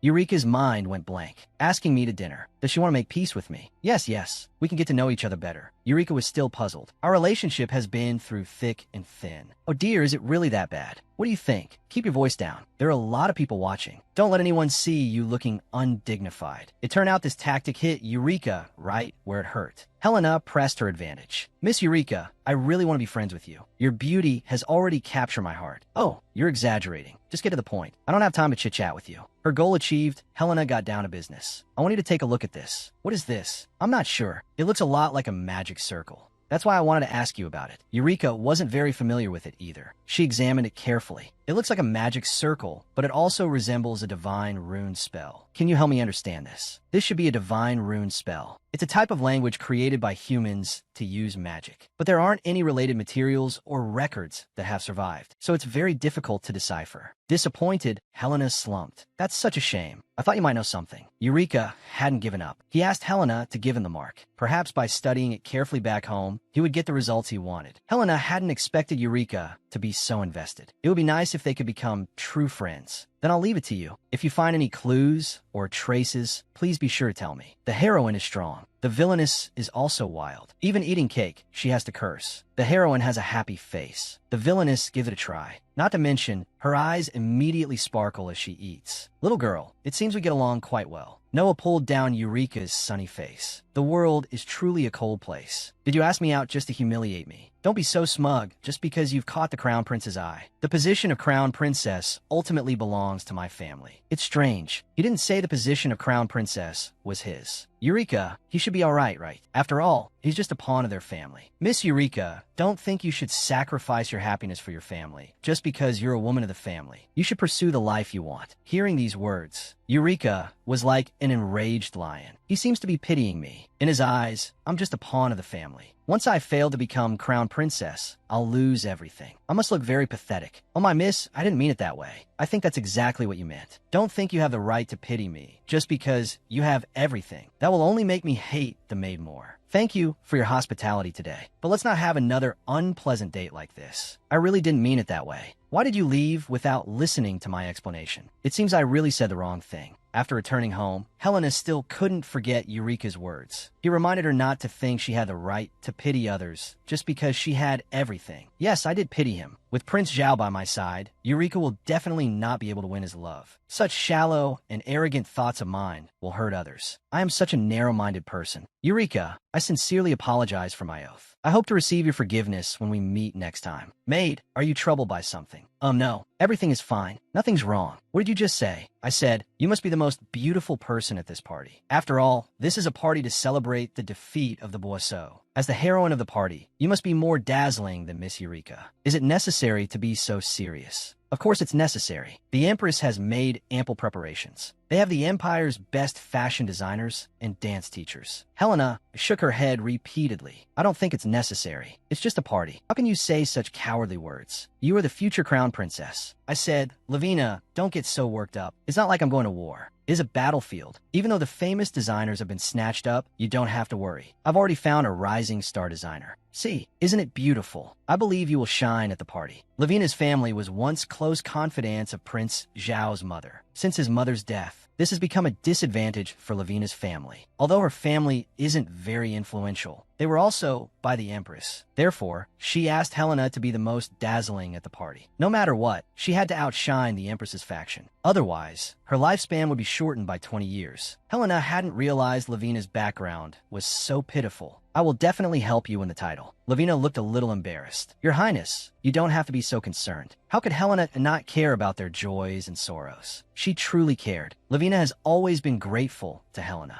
Thanks to her, His Highness has become so cheerful. She not only took in Miss Agath, it also changed His Highness. When Lavina's family fell from grace, Prince Zhao also took in the tearful Lavina. Helena is the most precious person to Prince Zhao. Naturally, she is also the most precious person to Lavina. In Lavina's sincere eyes, Helena saw her loyalty to Prince Zhao. It really makes one sigh. Prince Zhao seems to have made a very wise choice. Lavina's confidence is only natural. In conclusion, the queen is our common enemy. We must not lose to her. So mate, let's get moving. Helena, dressed in her new attire, made a dazzling entrance. Agath's eyes lit up as he looked at the beautiful young lady. You are so beautiful. It's almost unreal. Helena blushed slightly. Is it really that exaggerated? Not all. I put all my effort into this. Agath offered sincere praise. Yes, miss, you look absolutely stunning right now. I want to show you off, but I also don't want to share your beauty with anyone else. Just then, Leonard walked over. Seeing his sister's appearance, he couldn't help but praise her as well. I thought you were already very beautiful, but I didn't expect you could be even more so. Lavina chimed in from the side, of course. I poured my soul into this creation. Helena was equally satisfied. Why are their mouths so sweet? All right, there's no time. Maid, no eating from now on. Don't step on the hem of your dress. Don't rub your eyes. Ugh, why are there so many things I can't do? Lavina suddenly leaned closer. Oh, right, there's one more thing you can do. You absolutely must smudge your lipstick. Go get him. Helena. Helena nodded, completely bewildered. If I can't eat and I'm supposed to smudge my lipstick, then I guess I'll just have to drink as much as I want. Okay, let's go. Let's take down those shameless yellow-toothed scoundrels. It must be said that Helena is truly quick-witted. Even while flirting with Prince Zhao, she knew that drinking was the correct way to smudge lipstick. The holy heroine arrived at the party, and all the guests were captivated. Look, it's her, the human who drove the demonic beasts back. Yes, the maid is doubly strong. Helena maintained a noble exterior, but inside, she was weeping. I'm so freaking tired. Praising me for being strong, did I ask that really admiration, or are they trying to break my heart? Oh ho, the queen is here too, but there are fewer people around her than I expected. Even though she's putting on a happy face, inside, she must be a wilting morning glory, because she must have noticed her status plummeting. And Eureka isn't by the queen's side either. Could it be that she also wants to avoid the old woman? The guests around them chimed in, adding fuel to the fire. Oh my, speaking of which, where's Miss Eureka? She usually sticks close to Her Majesty, doesn't she? It seems Her Majesty's favor towards her isn't what it used to be. Helena frowned. Although she hadn't attended many parties, wasn't it a bit much for them to talk like this? She couldn't let them go any further. I say, you few, gossiping behind people's backs, that are you looking for trouble? Just then, Eureka suddenly appeared. In front of everyone, she said, "You're having quite a reckless conversation. Mind if I join in?" "Miss Eureka, you're here too." I suddenly need to pee. Excuse me." Watching the crowd scatter, Eureka couldn't help but scoff. "I think you're all scared witless. Good thing you're fast runners. And you, Helena, acting like a shameless scoundrel, gossiping behind people's backs for attention. How uncivilized. Not surprising at all." Helena, already riled up, was truly furious. "That's a misunderstanding. I was trying to stop them. I'm not listening, la la la. I'm not stupid. I saw you all chattering together, clear as day. That's not how it was. I'm so wrongly accused. Oh, and who is it that splashed a drink on me before?" Helena was speechless at Eureka's nonchalant attitude. She really didn't need to be so petty. But something felt strange. Why does Eureka's black dress look so familiar? The color is different from mine, but the decorations are so similar. So it seems we're wearing the same dress. Helena, actually, my dress is quite similar to yours as well. Prince Zhao's appearance made Helena understand everything. This was Lavina's plan, to force a showdown between her and Eureka. "Good evening, maid." Helena replied gracefully. "Good evening to you too, your highness. Other princes have harems, but this prince only wants to grow old with the heroine. He only has eyes for Helena." Helena feels he's hopelessly smitten. "Could you please stop joking? There are a lot of people here, young and old." Prince Zhao is arrogant and aloof to others, but he always smiles at Helena. "Your excuses are so cliche. I just want to stay by your side and be your little jacket. Even if I lose my soul, I will still be entangled with you." The onlookers were practically scared witless. After all, they had only ever seen the crown prince's cold demeanor. Only Helena knows that Prince Zhao is actually a lovable, large dog, easily trained. Prince Zhao is all smiles. He knows full well that only his instructor would dare to tease him like this. Their romantic moment was interrupted. The newcomer had a haughty look. It was Eureka's father. Prince Zhao turned around, frowning. "Count, what is it? Your Highness, I have an urgent matter to report to you." His romantic mood shattered. Prince Zhao didn't want to talk much. "Can't you see I'm busy?" "Oh, Your Highness, how can you say such hurtful things? I just wanted to discuss the monster extermination with you." "There's no need for further explanation, Count. Thanks to you, the monster extermination went much more smoothly." "Your Highness, there's no need to thank me. After all, this is my duty to His Majesty and the Empire." Helena, speechless, thought, isn't he just here to take credit? Being entangled with them was a headache. Before Helena could react, the Count addressed her. "Instructor, I have something I'd like to say to you." Helena, already speechless, became bewildered. She didn't understand what he wanted to say to her. "To congratulate you on your remarkable achievements, I would like to dedicate a musical performance to you. Would you do me the honor of listening?" Throughout this whole interaction, Eureka hadn't said a word. She was like a puppet being pulled this way and that, completely losing her usual arrogance. Helena politely replied, "I'd be delighted. A performance just for me. I'm really looking forward to it." However, the Count's next words turned Helena's bewilderment back into speechlessness. "This way, Your Highness. My daughter has been practicing for days to learn this piece." "What the?" "He said it was for me. Who would have thought that she would be the one left out in the cold? But this was actually better. Dealing with someone like him was tiring anyway." She decided to take a stroll in the backyard and see if she could run into her little fans. 500 years ago, she was the Empire's strongest empress. Now, she had put away her fiery temper. She seemed indifferent to everything, even being ostracized. She always made a graceful exit. Eureka played the piano cautiously. Her father was very proud. The onlookers whispered amongst themselves. They felt that the ostracized instructor was the real star of the show today. Eureka's actions were truly presumptuous. They felt sorry for Eureka because she would never receive the crown prince's affection. Hearing these whispers, Eureka's fingers trembled as she played the piano. She silently encouraged herself. "I am the noblest woman in the entire empire. I am not pitiful. I am not unhappy. Absolutely not." Prince Zhao couldn't care less. No matter how beautifully Eureka played, he resolutely turned and left. He was going to find his other half. Helena, in the backyard, wore an elegant, light blue dress, flowing and ethereal like a star of the ocean, embodying endless tenderness and affection. Her hair was as white as snow. She looked like a celestial being, fresh and refined. Her noble and elegant appearance was captivating, but she couldn't help feeling a little unhappy. After all, the Eureka family had interrupted her conversation with Prince Zhao. There was nothing she could do. The Count always brought up His Majesty to assert his own importance. If Prince Zhao didn't respond, he might be seen as disrespectful. She wondered what Prince Zhao was doing at that moment. Was he enjoying the piano performance? Or were they already sitting side by side? Actually, Eureka was quite pitiful. She was currently controlled by her family and couldn't break free. If she, Helena, hadn't appeared, the two of them might have been happy together. Prince Zhao would have shown her his boyish smile, his warm and firm embrace, and his passionate kisses. Helena reminisced about her moments with Prince Zhao, feeling a sense of crisis. Apparently, Prince Zhao wouldn't keep her waiting long. Helena, there you are. I've been looking everywhere for you. I was so worried. Helena was pleasantly surprised by Prince Zhao's appearance. She held out her arms to him. Can I have a hug? Of course. As your student, I must obey my instructor's commands. Helena, you're going to be the ruin of me. My heart is already beyond my control. Prince Zhao retorted, not to be outdone. Going by what you say, instructor, then I've already been ruined by you.